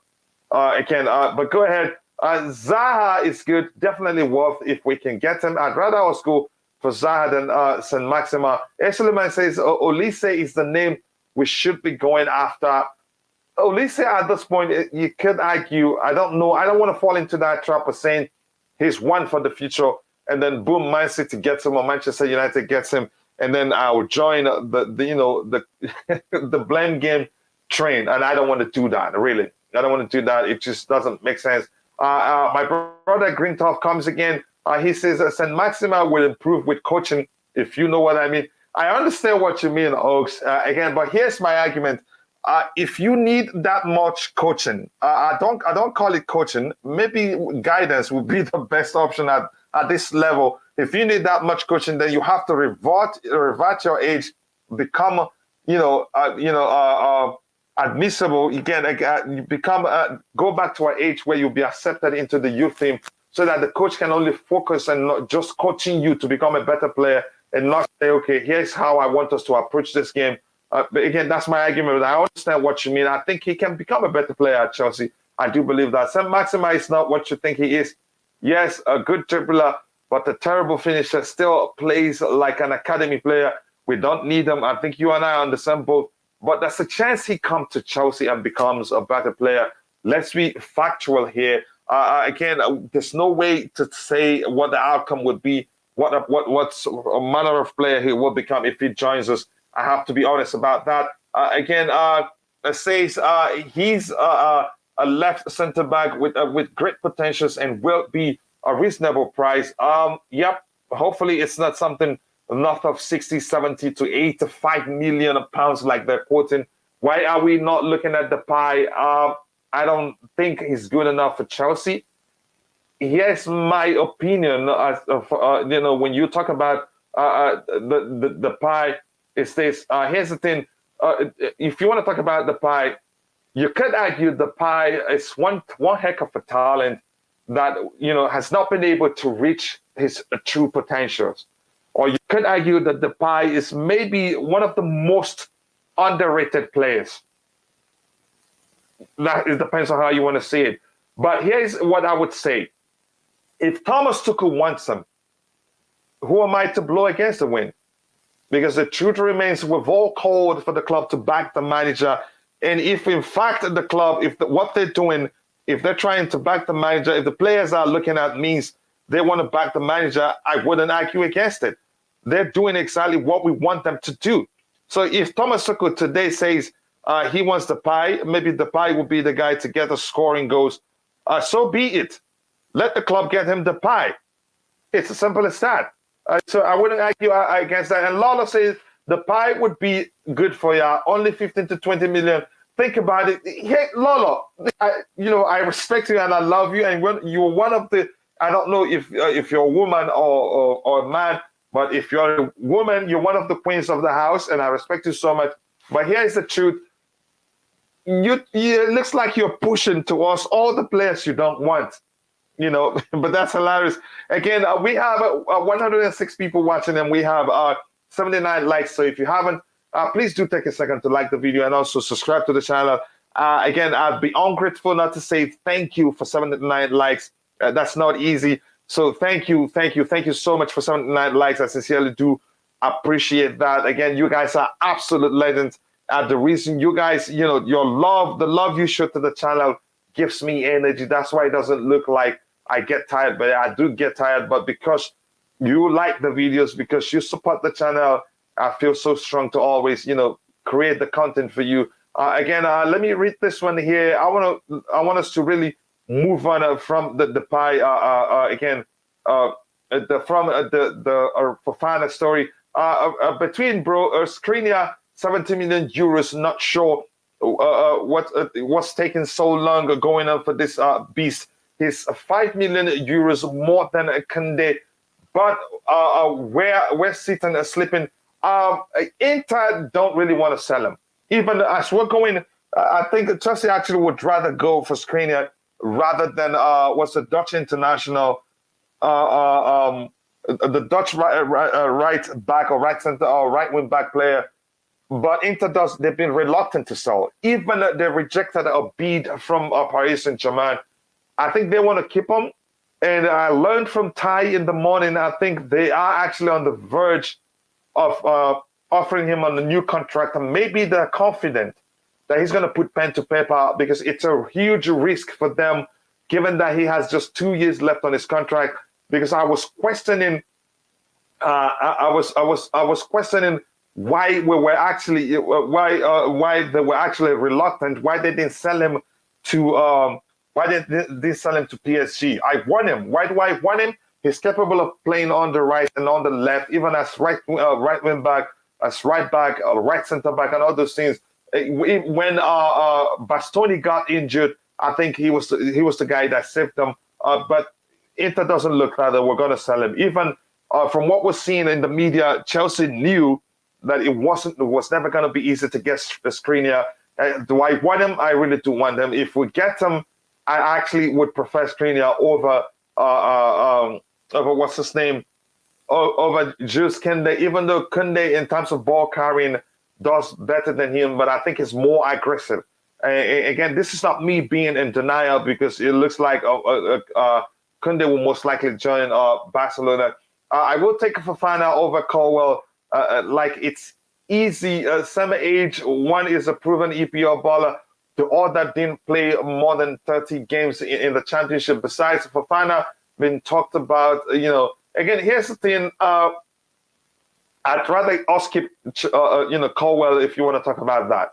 He's played in the championship where you'd argue it's much more rough for defenders. The championship isn't easy.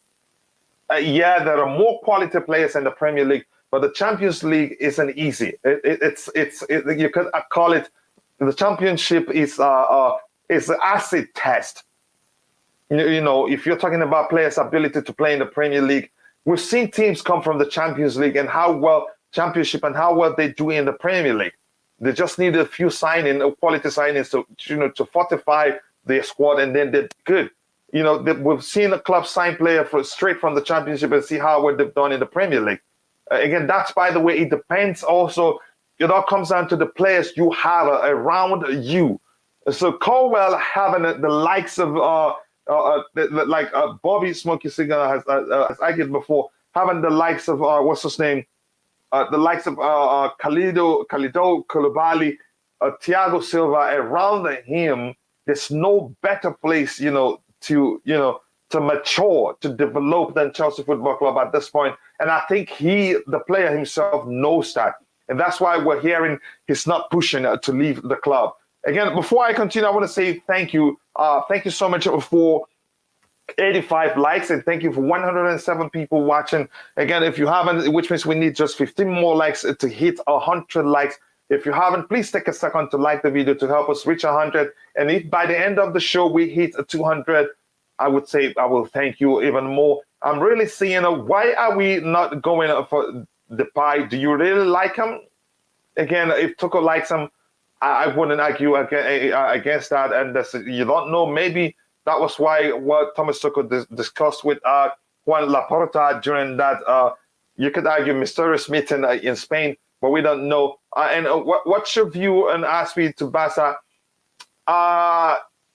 Again, given the reports we're hearing, let me just start from here to explain the situation, how I see it. We're hearing that the relationship between Barcelona and Chelsea is still intact, that nothing has gone wrong between the two clubs. Just as rumored that it was a war between Chelsea and Barcelona. It was never a war. If it was a war, we'd improve our bid, and we didn't do that. We let them come in with a bid and take them. We would have said, okay, if they come with this, we're willing to do this, but we didn't do that. Now, it just seemed to me it's a theory that what I'm saying doesn't mean, in fact, that what I'm saying is the truth. It's a theory that I came up with. There's a chance they discussed something. They had a gentleman agreement during that delicious meal. The third ball, he had to travel with his private jet to Spain to talk with Juan Laporta. Maybe the agreement is they let us get a player or two from them. I don't know, but we'll see what happens. What I'm seeing, if they're still progressing with the talk of Faspi and they're confident of getting him, and Chelsea, you resigned to letting the two players leave, which means it just shows there's an agreement. Because the truth remains they can't force us to sell. And the players themselves can't force us to sell. We've seen cases where players want to leave, we just force them to stay. The only downside would be they'd run out, they will leave on a free, and we'll get nothing instead of getting what we can from Barcelona right now. If there's really a war, I can see Chelsea being a petty and said, okay, you snatched up 2 targets from us. We're not going to sell these 2 players to you. And besides, we wanted Jules Koundé, who can play in the right center-back position and also the right wing-back position, which are the 2 positions which Asazas can fulfill. So we don't have any other player to fulfill it. We're not going to give him to you. But we haven't seen that happen. But we'll follow the situation as it develops. Laura says, the pay and Frankie de Jong, 100 million, think about it. Nope, sorry, keep them both. That's too much money. I don't know. It's not up to me. Says, again, I think he's talking to somebody here. Toledo is, I don't know who that is. I don't know, from Nice or from much cheaper. I'm saying, had a good season last season and only 22, not always the answer to take massive investment gambles. It's not always the answer. That's why I think this comment right here qualifies as a delicious comment, because here's the truth: good players, they don't have to be expensive. It's as simple as that. Good players don't have to be expensive. If you have good scout, they'd always find excellent players, talented players, maybe untapped talents. Because the truth is, I think in most cases, we fans we're only able to see players that play for big clubs or clubs that play for top European clubs, or maybe that's when we argue, okay, this player is good or not. But it's not always like that. There are good players. See how Leicester City tapped up and how they got N'Golo Kante, and see what he did for them before we even bought him. We didn't pay that much money for him, but we realized what a good player he was. So again, I like that comment. It says, I watched Dembele and Rafinha yesterday, and I realized what Tuchel wanted both of them. Again, why Tuchel wanted both of them. Very direct players. We don't have that in CFC right now. Again, we have our left one, Ziyech, and what again? That's a good point right there. But we'll see what happens. I'm going to scroll to the very bottom, and then we'll move on to the next topic, because if I keep reading, we'd never come to the end of the show. It says, my first duty as a mod is to block Coachila. I knew. Why do I think that it would be a mistake to make you a mod? I think I've made you a mod already. Let me see. I have. Again, I'm just a bit confused. This screen is really slow. Have I? I think I have. Yep, I've made you a moderator, but because your channel has the thick mark, that's covers the mod thing. Again, thank you very much for again, I appreciate you, Coach. Yes, I was talking about Traore. What's his first name again? I think I'd rather us get him than get Maxima. Coach says something. Maximin dribbles himself. That's the truth. That's just a way of me summarizing how he overdoes it sometimes. How sometimes in some cases unnecessarily tries to dribble when he shouldn't. But that's, by the way, again, I'm not saying categorically that if he comes to Chelsea, he's not going to become a better player, because we've seen him, we've learned, if you followed this game long enough, you'd know that most players, all they need is just to be added to a better team, and then the rest will be history. Maybe that's his case. And I don't know. But let's see. Here we have a Philman Johannes. Philman Johannes says he has 5 years left. He's going to be too expensive. and Leicester City needs to replace him with 5 weeks of transfer ending. That's the truth. That's probably why that makes me think, if in fact we're looking at him. Because if we look at his contract, he just signed a contract extension. His contract expires in 2027, 5 years, like you mentioned. I think we'd be smart enough to look at it and say, this one is not going to be cheap.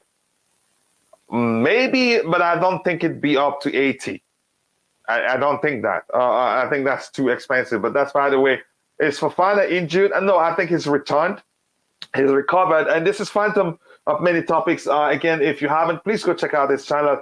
He has quite a lot of travel videos. And I've told him I'm going to steal his camera because he has some quality of pictures there. Go check out his video and be sure to subscribe to his channel. Nice to see you here, Phantom. It says, no, again.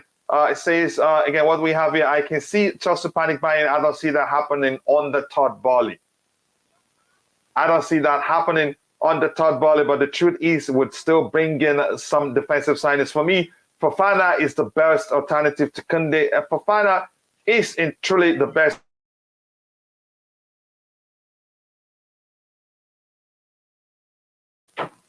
Okay, so here we have, again, 88 to hit the like button. That's like you probably be playing in the 11th division. But you see, Johannes says, if we go for Skriniar, we need to do it now because he will get hijacked. All the players are looking at him. Again, what sort of comment is this? Why would you just come to the screen and still talking about that here? Maybe you're just trying to see what I do if you do that. It's not okay. Honestly. Again, it says, what pained me most in Chelsea transfer window this season is losing Kunde to Barca. I'm not going to talk about that. I'd rather keep Colwell. Again, that's my argument. To 70 to 85 million, high bid and high risk. That is simply the truth, and I think we know that already. Again, let me see what else we have here. Just give me a second, Ty. I'm seeing your message, but you should have gotten the link from the group. But that's by the way, anyway. I'm going to send this to you if you want to join. Again, you're always welcome, brother. It says we don't want a business with Barcelona anymore. We don't want that anymore. Is Fofana better than, do you mean Guehi? And you don't, look, can we stop the blame game? Can we stop blaming, blaming Marina? It just doesn't make sense to blame, to always bring up the woman's name, even when it's unnecessary. And at this point, it's really, really unnecessary to bring up her name. Guehi wanted to leave. What's his name? There are other players also that wanted to leave. And if you don't, let them leave, sell them. The most you could do is add a buyback clause to the transfer. They'd run out their contracts and leave on a free. And you don't want that to happen. So we should be careful how we blame the woman for every player that, that joined and left Chelsea Football Club. It just doesn't make sense. But that's, by the way, we should turn our nose up to Colwell. Plenty of quality players come from the Championship. He actually went out and got experience on a side that was, predicted to struggle, but nearly made a Premier League. And that was why I wanted them. I wanted them, to make the Premier League. But unfortunately for me, it would have been easy to convince him had they made it to the Premier League. It would have been easy to convince him to at least play one more season. I think it was Huddersfield, right?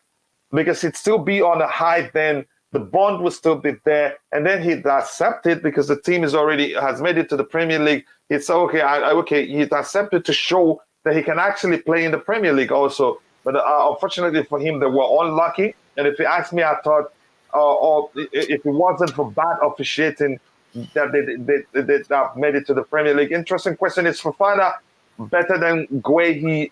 Okay. I don't know. I don't know how to answer that question.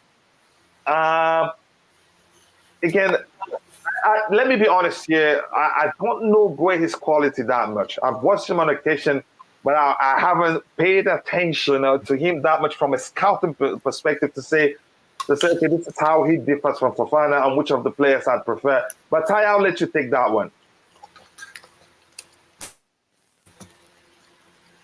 I'm in the same boat as you.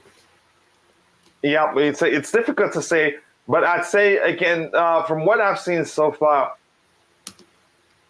Guehi is composed on the ball, and Fofana is also composed on the ball. Maybe Fofana is more aggressive, so I'd have to. It's a difficult one. I can't right now.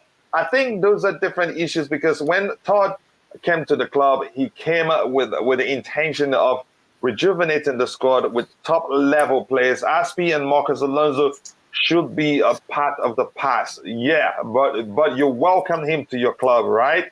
Lala, you're being tricky here. I'm going to scroll to the very bottom, and Ty, I'm going to come to you. Let us know what you think about the Fofana story, because the truth is, again, the price that's been mentioned, I think it came out of nowhere, and that's why I'm asking, these selling clubs, do they pay Chelsea journalists, Twitter journalists, if you like, to just start, selling the stories or shoving it up the throat of Chelsea fans, to make it believable, and again, to somehow maybe unsettle the club or maybe get the club to start the bidding from a higher fee. What do you think about 75 to 85 million pounds for Wesley Fofana? I think I understand why that is the case. I mean, football is partly business now, and the fact that he has a contract until 2027, we practically write him out of the club. So it'll be like it's a release clause. Basically, that's basically how it look. And I think what they've done is that they based on the situation that they're currently in, there is a case where they have so I don't know what's the structure. Well, they gave him a 2-year extension, but there's also something similar to a release clause where you have to pay a certain amount for him. I don't remember the price that they paid for him to bring him to Leicester, but I'm pretty sure that the fact that he has a 5-year contract is understandable for why they'll be asking this. The only thing people probably may say is that he's coming back, he's recovering from an injury, and he's trying to get back fit and sharp. So that means that even if we sign him, it'll probably take him time before he can really be introduced fully, and he probably have to get a couple of minutes here, a couple of minutes there until we think he's completely ready to play. So I'm not really sure about the price, but I can understand why it is because. But the point you made on his injury should automatically reduce the asking price. Which is but there's no way actually to say that's what Leicester City are asking. But go ahead. I was gonna say that due to the fact that he's recovering from an injury, we can use that as a way, and I think probably that is one of the reasons why Sevilla were not really asking much for Koundé as well. They were asking for a lot, and then they dropped it and they were able to accept something below the release clause. So I think maybe in that sense we could say that what certainty or what can you guarantee to us to say that he will come back being a player that we admired the season prior, or the year prior, and what can help us to know that. So if we pay this price, we'll get the same quality of player. What guarantees that? And then maybe we could probably do what we had to do with Chilwell. Although the difference is that Chilwell was injured when we signed him, and because of that he was out for a while. We weren't able to play him until I think against what was it? Against Barnsley. He was injured for a couple of weeks, so we didn't get to play him until the game against Barnsley. So I think in that sense we probably could say that what's the structure? It's not compensation. What's it called? I don't remember what you call it. It's not, where the price becomes lower because of the fact that he has an ailment that he's recovering from. I don't remember the word. I don't know. I don't recall. I don't know the term for it. Yeah. So basically, in that sense, the point of it all would be that because he has that he's recovering from that injury and he's trying to get sharp again and gain full fitness because he's had preseason. He's been in preseason from the very beginning, so it's like he's in the same boat as Chilwell. And I mean, the only difference is that he Actually, it's quite similar. I think he broke his foot in pre-season last year, but I think his broken leg. Don't you think that's worse than that of Chilwell? But go ahead with what you're saying. yeah, but I'm saying that in terms of like he came back in February, so that is kind of similar in terms of how long Chilwell was out. So he was out for 6 months, and also Chilwell was basically out for 6 months basically. Mm-hmm. So I think in that sense you can probably say that they're in the same boat in terms of trying to get fit again, have full fitness end Mm-hmm. of the season, so they're in a similar boat. So I think maybe I don't really think he's gonna be going for that high, considering the fact that they know that they have to sell in order to buy. And I mean they're even looking to sell Schmeichel and Madison is linked with a move I away. heard that Schmeichel has left already. I heard that from Kim So. I'm not sure. Kim So, correct us if we're wrong. I thought you said Schmeichel had already left Leicester City. But go ahead, Ty. But if that is the case, then that's one player out, so they have to sell and they have to replace him too. So they're gonna need as much funds as possible. Tielemans they're trying to extend, but there's nothing going forward, so they may have to look to sell him. Madison has been linked with a move to Spurs. He's been linked to a move to Arsenal, and he's been linked with every club. So you never know. They could have to sell him too and try to find a way. That's what they have to do. That's what they've had to do over the years. Sell a big player at the club. I mean, they did it. They did that with Harry Maguire for 80 million. But the difference with Harry Maguire is that he wasn't injured, or he never had that big injury where Man United probably, although it never really worked out long term, had to be concerned about is it worth paying this money? I think it was foolish to pay that much for him. Obviously, it's proven now, but I think the difference with Fofana is that he's coming back from that injury. He's trying to get back fit. So I think the price probably would not be that high as No, people you will think it not. would. Yeah. So I think maybe, But let me ask you this now, who's Ty. the journalist that said it though? Who's the journalist that quoted that? I think it was Spice. Yeah, but Or the journalist that he's quoting, because he quotes Yeah, I think journalists. it's important. Yeah, let me look at. Let me open it so we'll look at that too. So if it's The if it's whole thing. Ben Jacobs, Yeah, he's Jacob Steinberg. quoting Jacob Steinberg. Yeah. So and I'm assuming that he works with Ben Jacobs as well. So I think in that sense, I mean Ben Jacobs is a Leicester City fan, so he's gonna. So I don't really trust his. So that's a chance he's actually pushing it. So if let's Yeah, say I if gotta you look sell at Ben him, they get a Jacobs, look at Ben they Jacobs. get the sizable fee from us. Yeah, yeah. But if you look at what Ben Jacobs says as well, the thing about it is that he said that Leicester City could look at 70 million, and it could even go up to 80. So that in a sense doesn't show that there is a set price. It's like he's making an estimation, or he's assuming that this will be the case. Yeah, Ty. But quickly before I ask you this question, do you really? I'm gonna come back with this question whether you really think we're looking at him. I'm gonna catch up with the chat. I want to say thank you for 88 likes. Again, we need just 12 more likes to get it to 100 likes. Again, if you haven't, take a second to like the video. And again, here's the baffling thing. Again, we already have 172 people participate in the poll. How does some people are not able to take a second to like the video? I just don't know. But then again, if you participated in the poll, if you haven't, please just do us that tiny bitty favor. Take a second, click the like button. It doesn't cost anything. If anybody asks you to pay, tell them Lolo and add them all sports fan that, or just Viola, Kim So, or all those mods that they had already paid for you. Please keep liking the video and also do subscribe to the channel if you haven't. Again, I appreciate that. Chelsea all the way says, Coachila, with all this confidence of yours, wow, this is straight up to me. What are you gonna do or gonna say if Chelsea find themselves in mid-table settings? That's never gonna happen. I know it's easy to say that because Arsenal beat us 4-0.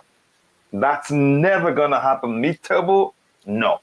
Are we still gonna make it to top four? Absolutely yes. Just remember Wow. I told you that. But I don't that's, by like the it. way, I don't sorry? like it confidence. You don't like it? I'm confident because I trust the man we have at the helm of things. And Yeah, but here's the only thing that will you trust happen. the manager, but do you trust the players? Here's the what thing. one thing. I think we're getting enough player. there's a chance we struggle for a few games as we're still waiting to bring in players, but I think we'll be fine. It will not be that bad. I've seen Bobby when he's emotionally high come in and say, we're going to be struggling for relegation. As much as I understand how he feels, it's frustration and all that. That was hilarious. I felt like laughing, but it would have been insulting because somebody speaking, he was speaking passionately because of his love for the club. But that's, by the way, Liam Lane says, Coachila, time for me to drop out. I will talk to you tomorrow in the Blue Morning Show. Yes, brother, enjoy your sleep. And thank you for finding time to join us. Why are we linked with, why are we linked with Sarr from Watford? I mean, he's not really solid defensively, but going forward, he's great and still can.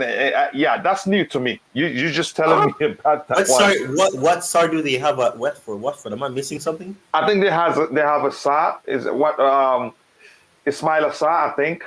But isn't Ismaila Sarr attacker?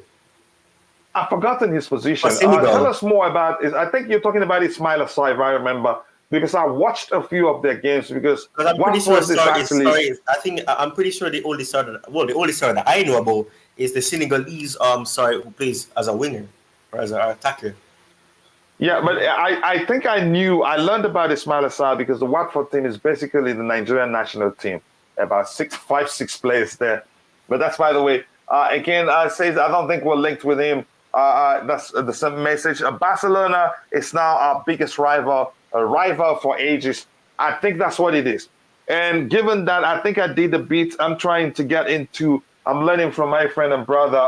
Again, he's giving me tips on how he's able to make, again, CFC for him.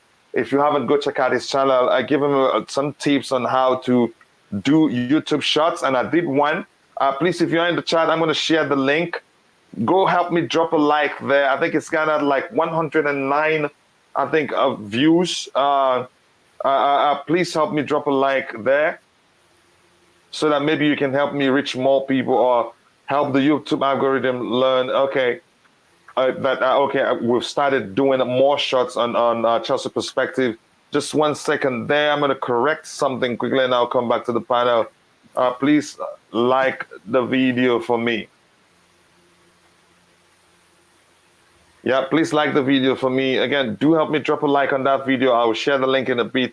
Maybe you can help me reach more people and let me know. Leave a comment if you want to so that to help me trigger the algorithm to know that I'm going to still start doing a lot more shots here. Again, give me 1 second. I pinned the message. Please like it. Drop a like there. Again, I've read this one. I think, the rivalry. I think we were serious rivals before, especially in the Champions League. We've met on occasions which you could argue the referees has always been awful and sided with them that we thought maybe they were bribing the referees and all that. I think the rivalry gets worse now. But that's, by the way, again, someone like Osimhen should be able to lead our attack if Werner goes. Here's the thing. I'm going to say this again. These are my Nigerian brothers, and I feel, Onukube or Onukuba, like it's spelled there. When they listen, the truth is, I wouldn't want Osimhen to come to Chelsea. As much as I like him as a player, as much as I like his energy, he's powerful, he's quick, he can finish, he's a poacher, he's all that. Maybe under a different manager, then I would say come to Chelsea. I wouldn't even, because I've talked so much about why, I explained why, I wouldn't advise any person seen as a traditional striker to come to Chelsea. Thomas Tuchel, I believe, will frustrate the life out of you. If that changes, I will see. But as for now, I wouldn't advocate for that, especially for my brother, Osimhen. Ty, if you want to talk about that, I want to listen to you talk about people suggested Osimhen to come to Chelsea. Osimhen, based on what I have seen of him, I really not sure if how well it would work out, because I think the way that Tuchel likes his strikers, I mean, he's technically gifted. That is something that I have noticed, but I'm not really sure if the narrative that he can come in and be the guy to lead or attack is really the a good indication, because that would mean that he's used in a way that allows him to be more like a target man, and that isn't really something that we like. And I mean, we all know that Tuchel likes his strikers to drop deep, which I haven't really seen Osimhen do. I think maybe the best way to even get the best out of him is if you have a player who drops deep and then he attacks those spaces. That's the only way that I see that working. And I don't think Tuchel's gonna switch the formation in a way like that, where he's gonna be sacrificing more attackers for that. So I'm not really sure how that would really work. I mean, if it was maybe a case where we had other profiles as well, maybe I would agree. Yeah. Again, I'd rather us actually go for what's his name, Manuel Dennis than Osimhen. I think Dennis, he can play on the flanks. I haven't seen Osimhen do that before. Again, but that's by the way. Again, deals. If you're listening, I'm going to keep the panel just two people at a time, and I'm still talking with Ty. Maybe I'll see if I still have time to bring you on. But again, let me see what happens. I'm still surprised we aren't linked to going for. Again, it's a player I don't know. They're not good enough for Chelsea. Again, you could argue that. I'm sorry, I meant your club CFC. I understood everything you said. Ziyech was injured too before we got him. Was that what you're saying, Phantom? You let me know. Schmeichel to Nice, it cannot go through unless they sign a replacement. Since their number 2, Danny, was injured, maybe. Oh, okay. Okay. Let's talk about this. How about us, Ty, trying, going in for Fofana, if we're serious about getting Fofana, with Kepa Arrizabalaga? How about that, Ty? How about that idea? Do they want him though? Try first. But you see this coming on the screen, they don't have a replacement for him. They take him because if they don't, probably you see they keep a player who's not happy, and Schmeichel would force himself out because he's been there for ages. Probably wants to try something new. But I'll let you come in.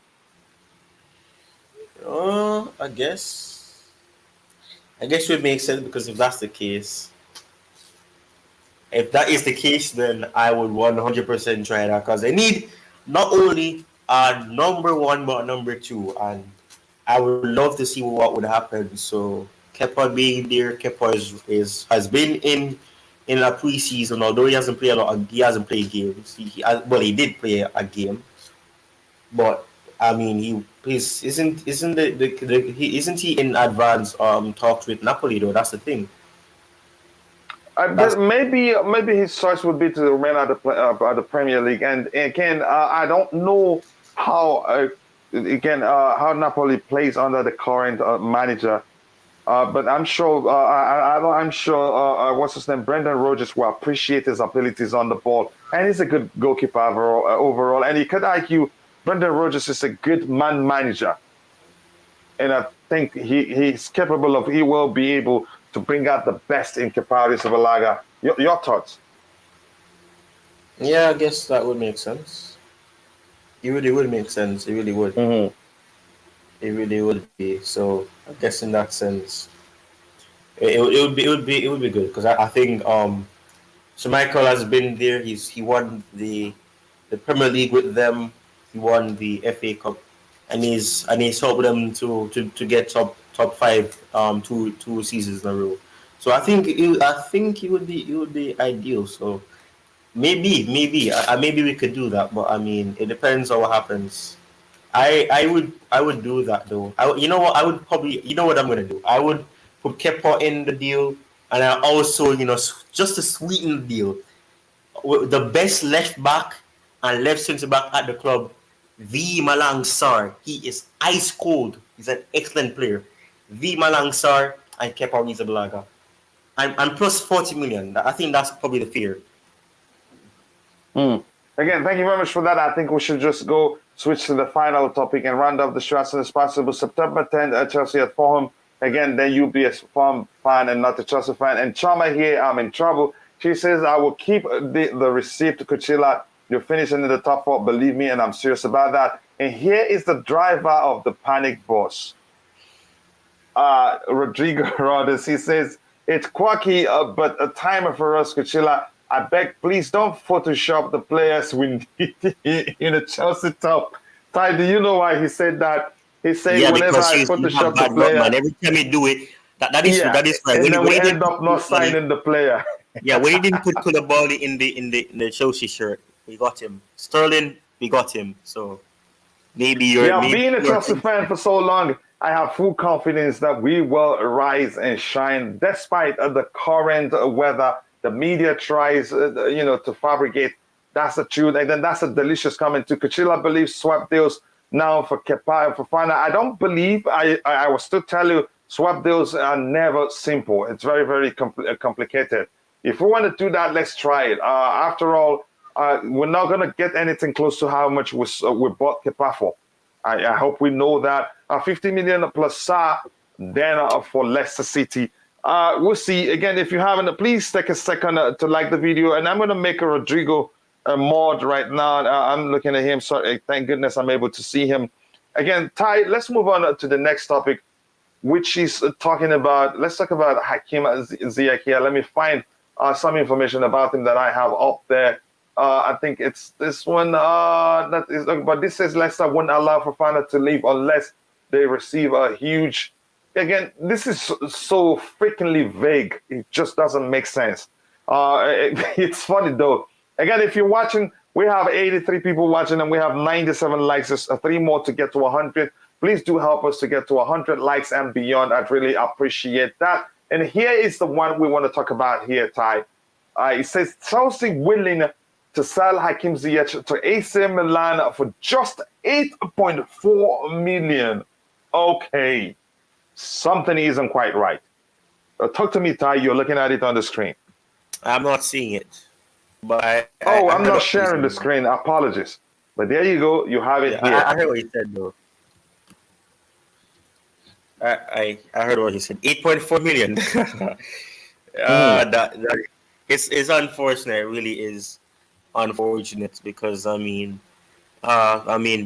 signed him for a price, and I think we probably accepted that we have to accept him, or accept a loss for him, because it's not easy to just expect us to get even close to what we spent. I don't agree. How long does he have left on his contract? I think he got a 5-year contract in 2020, so that is 2025. So he has 3 years left on it. Yeah. So I have my theory as for why this is the case, but go ahead. I'm just assuming that the best, what they're trying to do is to just get the best, just get the best thing for him, because he wants to move. He's open to joining there. So I am assuming that we just do that. I mean, it's what is it? 8.4 million pounds. Yeah. In fact, let me share it again. Here's it again. Pay attention, guys. Pay attention to the screen. Again, it reads, Chelsea willing to sell Hakim Ziyech to AC Milan for just 8.4 million pounds. And we paid 30 plus for him. 33 million to be exact. Exactly. 33 million to be exact. And what the heck am I seeing on the screen here? So that's why, let's try. If you're in the chart, help us make sense of what you're seeing on the screen here, because my brain is trying to understand why this is possible. But I have a theory. But first of all, I want to get your thoughts on why you think this is in the first place. And again, I want to say thank you for 188 votes. And surprisingly, we still have just 96 likes. But we still have 86 people watching and 96 likes. Just 4 more to get to 100 likes. Sometimes it fluctuates. That's the way the likes will come in. The YouTube algorithm would drop a few thinking it's a fake. But let's get it to 100 and at least shoot to 100 and more before we round up the show. So thank you for all the likes. And thank you for 87 people still watching. Thank you for 190 likes. And that still surprises me. 190 likes and we have just 97 likes. If you can take a second to participate in the poll, please take a second to like the video. Again, if they ask you to pay, tell them Rodrigo Rodriguez, he has in fact paid for you Please keep liking the video. Let's get to 100 as soon as possible. The question says Chelsea never wanted Kunde. Your thoughts? 52% yes, says yes, and 48% says no. And that's just us being in denial. Okay, but I'm gonna hit the poll anyway, and I will tell you, try to help you make sense of all this. Ty, go ahead. Honestly, if that's what we're doing, then I think it's foolish. But I mean, at the same time, what can we do? Really, what can we do? We we risk trying to get as close or at least half of what we spent on him if we ask for 15 plus, Mm-hmm. and he wants to move. I mean, right now, I don't think it's really that possible, because I think clubs will look at the fact that we're desperate to sell players, to offload players that don't suit Tuchel's system, and we don't want to scare them away. So yes, people say, "Oh, that's horrible. That's 25 plus of a loss. Why are we doing this? Why are we doing that?" But I mean, for me, I just don't see it being possible to get more when it comes on to the club. We right now we don't have the what I'm not going to say demanding. We don't have the right to say that, oh, no, we're not accepting that. We want 20 million, because these players, it's not easy to really to get clubs to say that, okay, yeah, this player is worth this price, because they haven't seen much of him. They probably see flash of him and say that, okay, yeah, there's a good player in there, maybe we'll do that. But they won't say that, okay, he's worth 15 million or 20 million. They'll look and say, okay, we'll see what we can get for him. I don't really feel the club is foolish, so I'm taking this with a pinch of salt. But I mean, if this is the case, then I mean, we just have to take it and leave, because I mean, he wants to move, and I don't want to risk us going out there having a player who is so bent on leaving the club that because we can't agree on a fee, we end up keeping him. Yes, yes, people say that we do this, clubs who think that they can take advantage of us, but no, the plan is right now, if we're able to offload these players in the near future, we don't need to be worried about if there's players that clubs want to negotiate, because then we'll have the right to say no. We don't want about 50 million. We want 20. We want 10. Right now, we have given up that right to say that, because we have publicly expressed that there's players that want to leave, and because these players want to leave, we have to find the best solution for them. So I think we've given away that right, but I don't know. Again, again, I understand. Before I catch up the chat, and I will let you know, help you make sense of what we're seeing on the screen. If you haven't, please help me go drop a like on this link here. I'm sharing the link again just to help me trigger the algorithm to let it know that we'll be doing quite a lot of, we'll be doing quite a lot of short videos. Again, please just drop a like on it. Again, I'd appreciate that if you can. I just shared the link and I pinned it at the very top. Again, here's the thing. Let me give you an update on the poll. Where it says, again, Ziyech for 8.4 million. Do you believe that? Absolute nonsense says 69%. Impossible for a reason says 31%. And I'll try to help you make sense of this. 8.4, again, we've read that. It's laughable. It's laughable, yes. Very, very. Again, I'm not sure what that means there. It says, yes, sell him for whatever price. Include Alonso in there too. Rodrigo Rogers, the panic bus driver, comes in with that. I sell him for 15 mil. Sell him for 25 mil. Milan are serious again. Yep. Again, I mean, Chelsea. Bro, guess what? Ken Charlton say what it is. My ears are open. AC Milan robbers. That's what.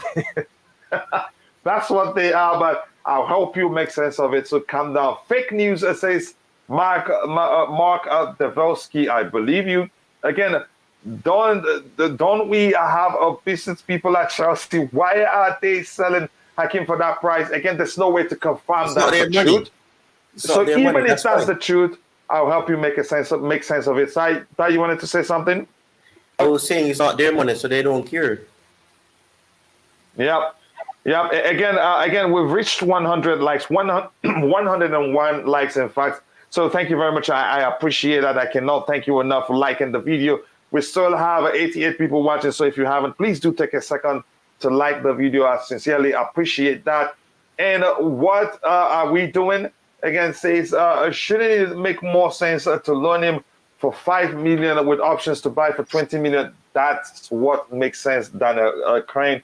Again, says at least a 10 mil, even 10 is still poor. No negation skills at Chelsea right now. They need to hire me. I don't think that's the case. Again, I think this may well be absolute nonsense, like most people in the chat already believes. Fofana to Chelsea, again, I'm not sure how serious that is either. Fans always say Tuchel system. What's his system? Just a myth. System is different from formation, by the way. You must pay attention. Again, the system is hard to explain, actually, how Tuchel prefers to approach the game. If you want to say that, maybe Ty knows how to explain it. Jonathan David, good signing. Again, I think it was DJ Saab has a million times talked about him, and I think he's a player that will suit the way Thomas Tuchel plays. But for some reason, I don't think we're interested in getting him, bringing him to Chelsea. So even 15 million, in my opinion, well spent. Wilfred Zaha replaces Rafinha. Again, I want to know if Chelsea doesn't have money. We have quite a lot of money, and the new owners are allowed to spend a lot of money. Please, if you're watching, I share the link. What I ask of you is just to help me go drop a like. It's 10 seconds video. It's just me trying to get the attention of the YouTube algorithm to understand that I will be creating more and more shots just to get more views, like my brother Fahim does, and he's given me some tips, and I'm going to work on that. So please, again, thank you. Keep liking the video, and also go check out this link. Just even if all you do is just click on the like button, I'd really appreciate that. Maybe 8.4 plus. That's Inter Milan. Well, we're talking about AC Milan. It's AC Milan that wants him, right? Yep. So if it was Inter Milan, then this theory here would make a perfect sense. You understand? So this one here says, we have to remember we ain't just a football club. We are a business, especially now. Daniel Crane, thank you for that delicious comment. Especially now on the third volley. Again, even though, yes, there's a clause that forbids them from taking profit until after 10 years, even at that, they'd be planning for that 10 years, that whatever they're investing on right now, they get some money, some return back in 10 years. Again, selling for 8.4 million. I think even if we're doing that, it is for a reason. Inter Milan, AC Milan are all robbers. Yep. Again, I'm so sorry for what they did to Bakayoko. I feel very bad for him. Vardiol or Fofana, good signing. Again, we'll see what happens. Dumfries to Chelsea. Dumfries looks like one of what will happen next. We're not sure when, but I think it will happen. Kim So-fu, Chelsea in Lukaku's case. Come on. Again, let's see. PJ says Ismail Assar from Watford, right wing back. Maybe, I don't know. And again, I'm going to say this. We don't know all the players that we're looking at. Again, oh, yeah, I was the one that mixed up things. Yes, actually, that was my theory. Yeah, I mixed up things. Leao plays for AC Milan, not Inter Milan. Yes, that's actually my theory, probably because I'm tired. Rafael Leao plays for AC Milan, and he scored a goal yesterday. Was it a brace? Correct me. So thank you for reminding me. I mixed things up. So who had that theory? So that was my theory, actually, but I totally forgot about it because probably I was busy reading. Or maybe try not to say, hey, you got it right. So here's a theory I had in mind to make it make sense. The rumors has always been there that we were looking to get Rafael Leao, like Rodrigo, so you should pronounce it. So it makes sense. It makes sense that we're letting them get this guy, Hakim Ziyech, for 8.4 million. And then we will be getting Rafael Leao for a lesser fee. I want to get your thoughts on that. That was the theory I had in mind, but I get confused and mixed things up. Go ahead. That's me. And the first person, who was that again that said that, helping you make sense of this price here? Let me see. I missed it. Ty, go ahead. I'm listening to you. Honestly, I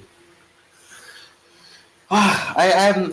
If that's the case, then I guess that it would make sense because that means we get a full extra price. It does seem as if we would be still giving them more money than they gave us, because I don't think we would get Rafael Leao for 8.4 million. Now, I'm not saying for 8.4 million. We have to pay them more Yeah, so because it he seems as hasn't bad. extended. And I want to ask, I think we've always talked about Rafael Leao with Harbert Kilpin here, who's in the chat, who's always told us he's not on sale. They're not going to sell him. What if you're getting Hakim Ziyech for that fee and we give you more money and take Rafael Leao and let us know if it's extended? Tomori is looking likely to extend, and I don't think Tomori would want to come back given how he'd feel Chelsea treated him. So Ty, go ahead. I just don't think that that really makes much business sense. I mean, I'm saying that it's not their money, so they don't care. But what proof is there that Tuchel even wants Leo? That's the thing. All we're getting is that we've been linked to him. We may do a swap deal. We may do this. I think that there's not much solid. I want people in the chat to help me answer this question on the screen. Ty, go ahead. There's a solid. I don't think there's any solid rumors really about it. I mean, the rumors have died down, and maybe it's gonna be like a Koulibaly deal where the rumors cool down, and then out of nowhere, where nobody expects it, you just say that we're gonna make a bid for him, and it gets accepted and things like that. This in itself, in terms of monetary side of it, it doesn't sound like good business, but it would be good business in terms of we give them a player to replace a player in their squad in terms of a slot, and they give us a player that we can replace Ziyech in our slot in the squad. So maybe it would make sense, but at the same time, I just don't think in terms of the monetary side, it makes me. It will be a good. It's a good theory, and it'll be a good idea to use. But I just don't think the monetary side of it is really fortunate. Yep. Again, I want to say thank you for 105 likes and 79 people still watching. If you haven't, take a second to like the video and also do subscribe to the channel. I want to get to the person I'm fighting with right here. If we says here for 8.4 million, it will be a stunt, but it is for a reason. That's why I'm trying to make it make sense for you. Maybe there's an agreement for Rafael Leao.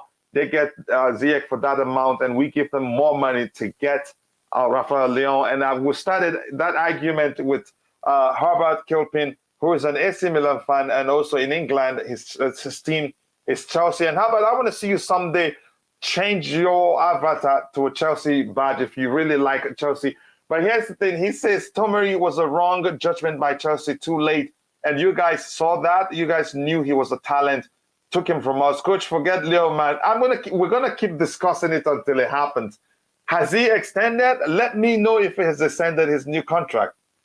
You guys were offering him, I think it was 1 point something or so. I don't know how much. And Yogi Mendes wanted a 4 point something as his new yearly salary. And you guys haven't come to an agreement. What if we come in and promise him like 6 and 7 because he's such a fine player. He's explosive. And then offer Mendes more money and offer you guys more money. You'd let him go. If we show you the money, you'd let him go. So let us know has he extended, because your argument was before he was going to extend. I want to know, did you guys see that Madrid fans are protesting against CR7? Why were they protesting? Can you please let us know? After this season, Chelsea should never do business with Serie A clubs again. I get that. No, it's impossible to get Koundé. Now it's done. There you go. You have your answer. Chelsea either get Koundé on deadline day or don't get him. I don't think we'll get him again. I think that one has passed. Koundé to Barca is done. It's as simple as that. Thank you for saying that. If you want to include Leo in the deal for Ziyech, then keep him. One is 23. The other one is 29. Yo, are you mad? No, that's not the thing. It depends on how much money we're going to add to it.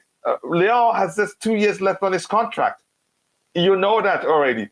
And if that's happening, you can't stop it. I get that. I get your frustration there. And it looks like you actually love AC Milan than Chelsea, because every time we talk about Leo, you get seriously pissed. But that's why we are not getting Leao, coach. It feels like a dream, and we should look to other leagues to do business. Again, he hasn't extended. That's the point. And if you show Milan the money, that let the player go. AC Milan. All Spurs fans, Adam. Again, that's just he's not extended. His contract is in 2024. Just 2 years left. That's my argument. If you tell Leao, okay, his name, sorry about that, will pay him like 4 million or 5 million or 2 million more than you guys have offered to pay him. Pay Jorge Mendes. Mendes is his agent, right? Pay him more, and then pay AC Milan the money. Then let him go. Do you guys want to lose him on a free?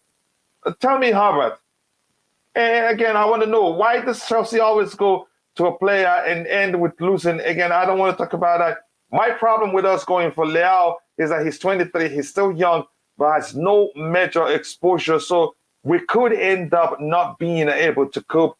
He could end up not being able to cope in the Premier League. It's a risk that is worth taking, given the player he is, if you ask me. Again, waste time chasing shadows. You took a Tomori. We will get Leao. Oh, thank you, Kimso, for joining the fight on my side. I like that. And again, how about, I love you, brother. And again, we're not fighting. I get it. It's just, you get tense whenever we talk about Leao, and I truly do understand. Again, how about we'll be launching the channel soon that covers football, all clubs, and I want you to be part of it. I've told you that before. Again, my problem, again, he says here, again, I don't get peace, coach. We talk football. Yes, I understand, brother, and I love you for that. Here he says, my problem with us going for Leao is that he said, okay, I think I've read something similar like that. Again, speculations is back yesterday, Dumfries today, Fofana tomorrow, Pavard, that's Chelsea FC for you. Then we get Leao next season. Maybe we'll get Leao next season. No need to get held ransom. Now is the time to get him. He has 2 years left on his contract. Probably next year, we'll start hearing how the price has gone up, or how he's decided to go to Madrid or Barcelona. Then we have a problem. Coach, what do you think about Pavard? For me, he is the French Maguire. I think some people see it like that. Ty, you want to say anything to that? Who said French Maguire? I think it's Kimso says Pavard he's just like a French Maguire. Oh, I don't get that comparison, honestly, because he's not a fullback like Pavard. I think Pavard. I don't know. I see people make these comparisons, and I don't understand why. The poor guy Harry Maguire is just being called constantly these things, man. Just relax. Mm-hmm. The guy is, man. He's not doing anybody anything. Yeah, I understand. I don't really like him. Why is he leaving the Bayern in the first place? I feel like we still have a surprise signings this winter. I think there will be a few signings that we didn't even know the club have been talking to. But until it happens, we'll see what happens. Again, I just hope we don't panic buy. Also, hi, Coach. Hi to you too. You joined late, but I understand it's 7 p.m. where you are. Again, I understand lateness is greatness. And hi, let us know if you're doing well. Ty, he's saying hi to you too. Do you want to talk money? 120 million for Leao. Then after all English teams throw money like like sweets. Oh my, Herbert. Okay, I get it. You win. And Ty, again, the big thing is special with Italian teams. If we go big for Leao, then AC Milan won't say no because they want money. Again, yeah, thank you. That's a counter one. I like that. Pavard is a CB player at the right, at right back. Again, he doesn't play as a fullback. Maguire doesn't play as a fullback like Pavard does. So, Ty, I want to get your final thoughts on everything we talked about today. It's an evening show, and we streamed for 2 hours, 29 minutes. And again, I have to get some rest, schedule the Blue Morning show and all that. I want to get your thoughts on everything We've talked about that. And if you're in the chat, let us know. We talked about and Ziyech for 8 million for 8.4 million. Do you believe that? 71% said absolute nonsense. 29% said possible for a reason, and it is possible. And I helped you make sense of that and someone in the chat said it before me and I mixed it up, so I apologize to that person. So Ty, your thoughts on everything we talked about today? I mean, in that sense, this Fofana news, I don't know what to believe because we're hearing that he's not for sale. But like I keep saying, if you make a bid or if they put a price on the player, he is for sale, because you don't put a price on something that you're not willing to sell. So although when I made it the analogy, people said that they're ready to start the bid for my necklace. My necklace is not for sale because I haven't put it on I haven't put it on the market. I haven't put a price on it, so it's not for sale. So tough love. Anyways, in terms of that, I mean Fofana is a good player, and I mean he's a player I would love to see come to the club because I mean, yes, I was really hoping we got Kunde, but at the same time, I I think it's better in a sense if we get Fofana, because Fofana can play on the right, on the left, and in the center, and with the mentoring of Koulibaly, with the mentoring of Silva for even if it's for 1 year, he can help. They can help him correction, improve on where he probably needs to strengthening in. Because I know he does make a couple of mistakes, but he's still young. He's 21. So I mean, coming in, if we value him that high, if we're not forced in a position where we have to sell him, he could be at the club long term, and it could be a player for us that we could work out for us. So I think we need to build for the future. And yes, we have a couple of youth players, but at the same time, those players haven't really shown themselves in the Premier League. Fofana has shown that he can be a leader at the back, and he does good even without the experience of a Johnny Evans, who I think is 50-50 Evans, and he does have injuries. But my concern is that the price tag is very high. And with Ziyech, although 8.4 million seems as horrible business, because that is a bit below or a bit above a quarter of what we spent on him. So but if that's the truth, it is for a reason. I don't think it will ever happen. Yeah, I don't think it will ever happen, but I think there's a reason that we're just trying to accept that that's the case. Yeah, Todd likes his meals. He likes his meals, and I get that. Maybe and that's how why, I say, don't go after screening off Inter, or I will end up he will end up like Lukaku. Here's the thing: I think Skriniar is a different case, and again, I don't know I don't know what else to say about that. Again, if you're in the chat, let us know how much you'd pay. Let us know how much you'd pay for what's his name? How much you'd pay for what's his name? For Fana. I would really want to know. Again, please. I'll wait for you to do that before we round up the show. While you're doing that, I want to say thank you for 109 likes, 76 people watching. And if you see the link I pinned at the top, please go watch it. It is just 10 seconds video. Click the like to help me just to push the YouTube algorithm, to remind them that I'm going to be doing shorts too. And soon some shorts videos on player profiles. Ty, go ahead, talk about your channel. Share the link in the chat as quickly as possible. If not, I've also tagged you in the description section, and I think that helps your channel too. Ty, go ahead, tell people about your YouTube channel so they can go check it out. Yeah, Ty Talk CFC. It's a channel that is focused around Chelsea. It's a channel that I started last year, around this time as well, when during the Euros and everything. Well, I don't really think it's this time really, because I think the Euro started in June and concluded in July. But around these times when I was doing Chelsea videos as well, obviously the transfers I haven't been up to the par like the hardworking Chelsea perspective, but I do make videos, make comparison. No, you have other things that are priorities. The trumpet again. Again, keep liking the video, guys. Keep liking the video. Again, go ahead, Ty. Yeah, but I mean, in that sense, I do a bit of transfers, and I mean, in a sense, it would be a case where I focus on discussions as well. I do a bit of previews and reviews. Obviously, I'm planning to do that when the season starts.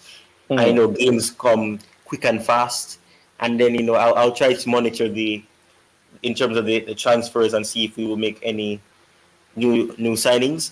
But the channel is basically focused around Chelsea, and it's a channel where I speak my thoughts in a rational manner. I don't rant most of the time. I may be frustrated sometimes, but I wait until I'm calm, and then I speak about the negatives. But I also like to focus on the positive, because in everything there's always a positive. And I mean, in the end, I will always be an emotional fan because of what this club is and what the club means to me, and because of the fact that I grew up a Chelsea fan, as among other things. So in the end, I'll always be emotional, but I try to keep it in a sense where I am not biased, and I try to remain in a calm manner. Well, I'm going to share the link to the channel. Yeah, again, as you wait for Ty to share the link, I want to say thank you to everybody that's watching. If you haven't, take a second to like the video and also do subscribe to the channel. I cannot thank you enough. Very soon we will hit 5,000 subscribers. Again, I appreciate all your support. Again, if you haven't, again, like the video and also do subscribe to the channel. Again, how about your brother Inter don't want to sell for 40 million? Again, how about I get your argument? Here's the thing. He has this, again, he says Skriniar's contract ends next year. That's the truth. But it looks like Inter are confident that they're going to get him to extend. That was why probably they rejected PSG's bid. And that's why Chelsea already know, as we're hearing, that it's going to be very difficult to get him. But that's by the way. Again, let's keep going. Ty, I see that the message you deleted again.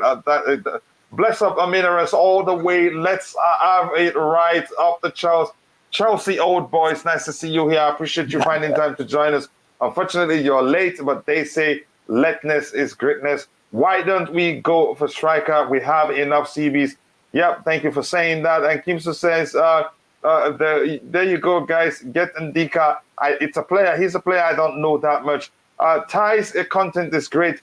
These are two of the best Chelsea peeps. Oh, thank you. That is Thank you very much, Chris. I really very appreciate kind of you. And if you haven't, please be sure to go check out Ty Talks YouTube channel and also follow Chelsea Perspective on social media. And Ty, for quickly, thank you for finding that message and deleting it. I appreciate that. Again, no matter what happens, you still have haters, and we know that already. Again, Fofana shot himself in the foot while extended until 2027 with Leicester City. Again, he's too young. Though. There is a clause, because I looked it up. There is a clause that even if they basically what they did is that they wanted to get as much money off him, but that didn't mean that they're not open to selling him.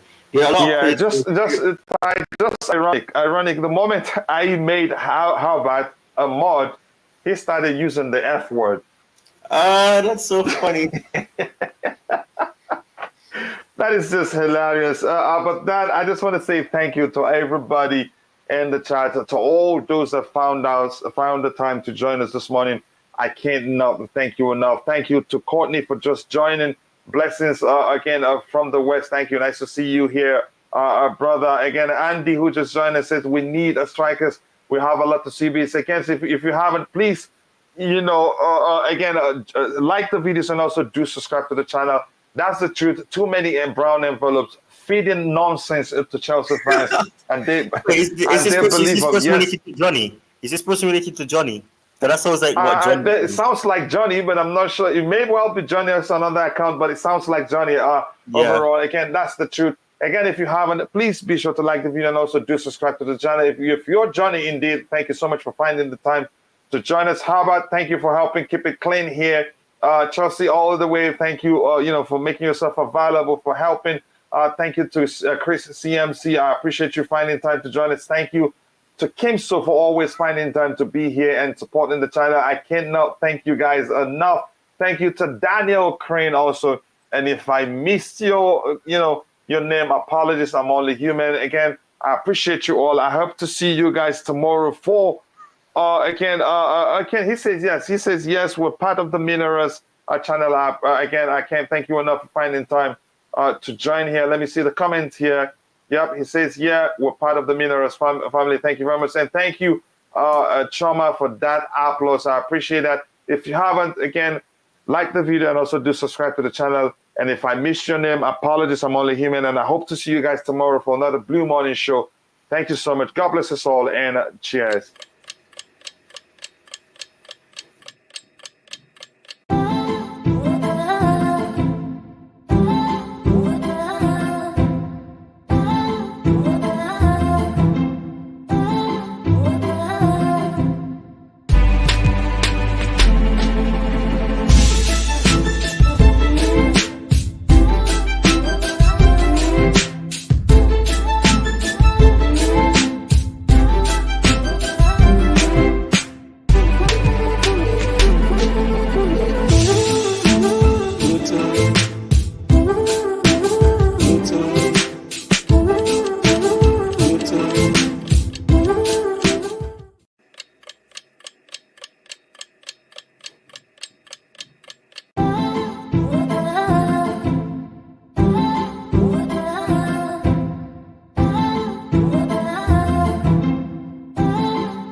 YouTube.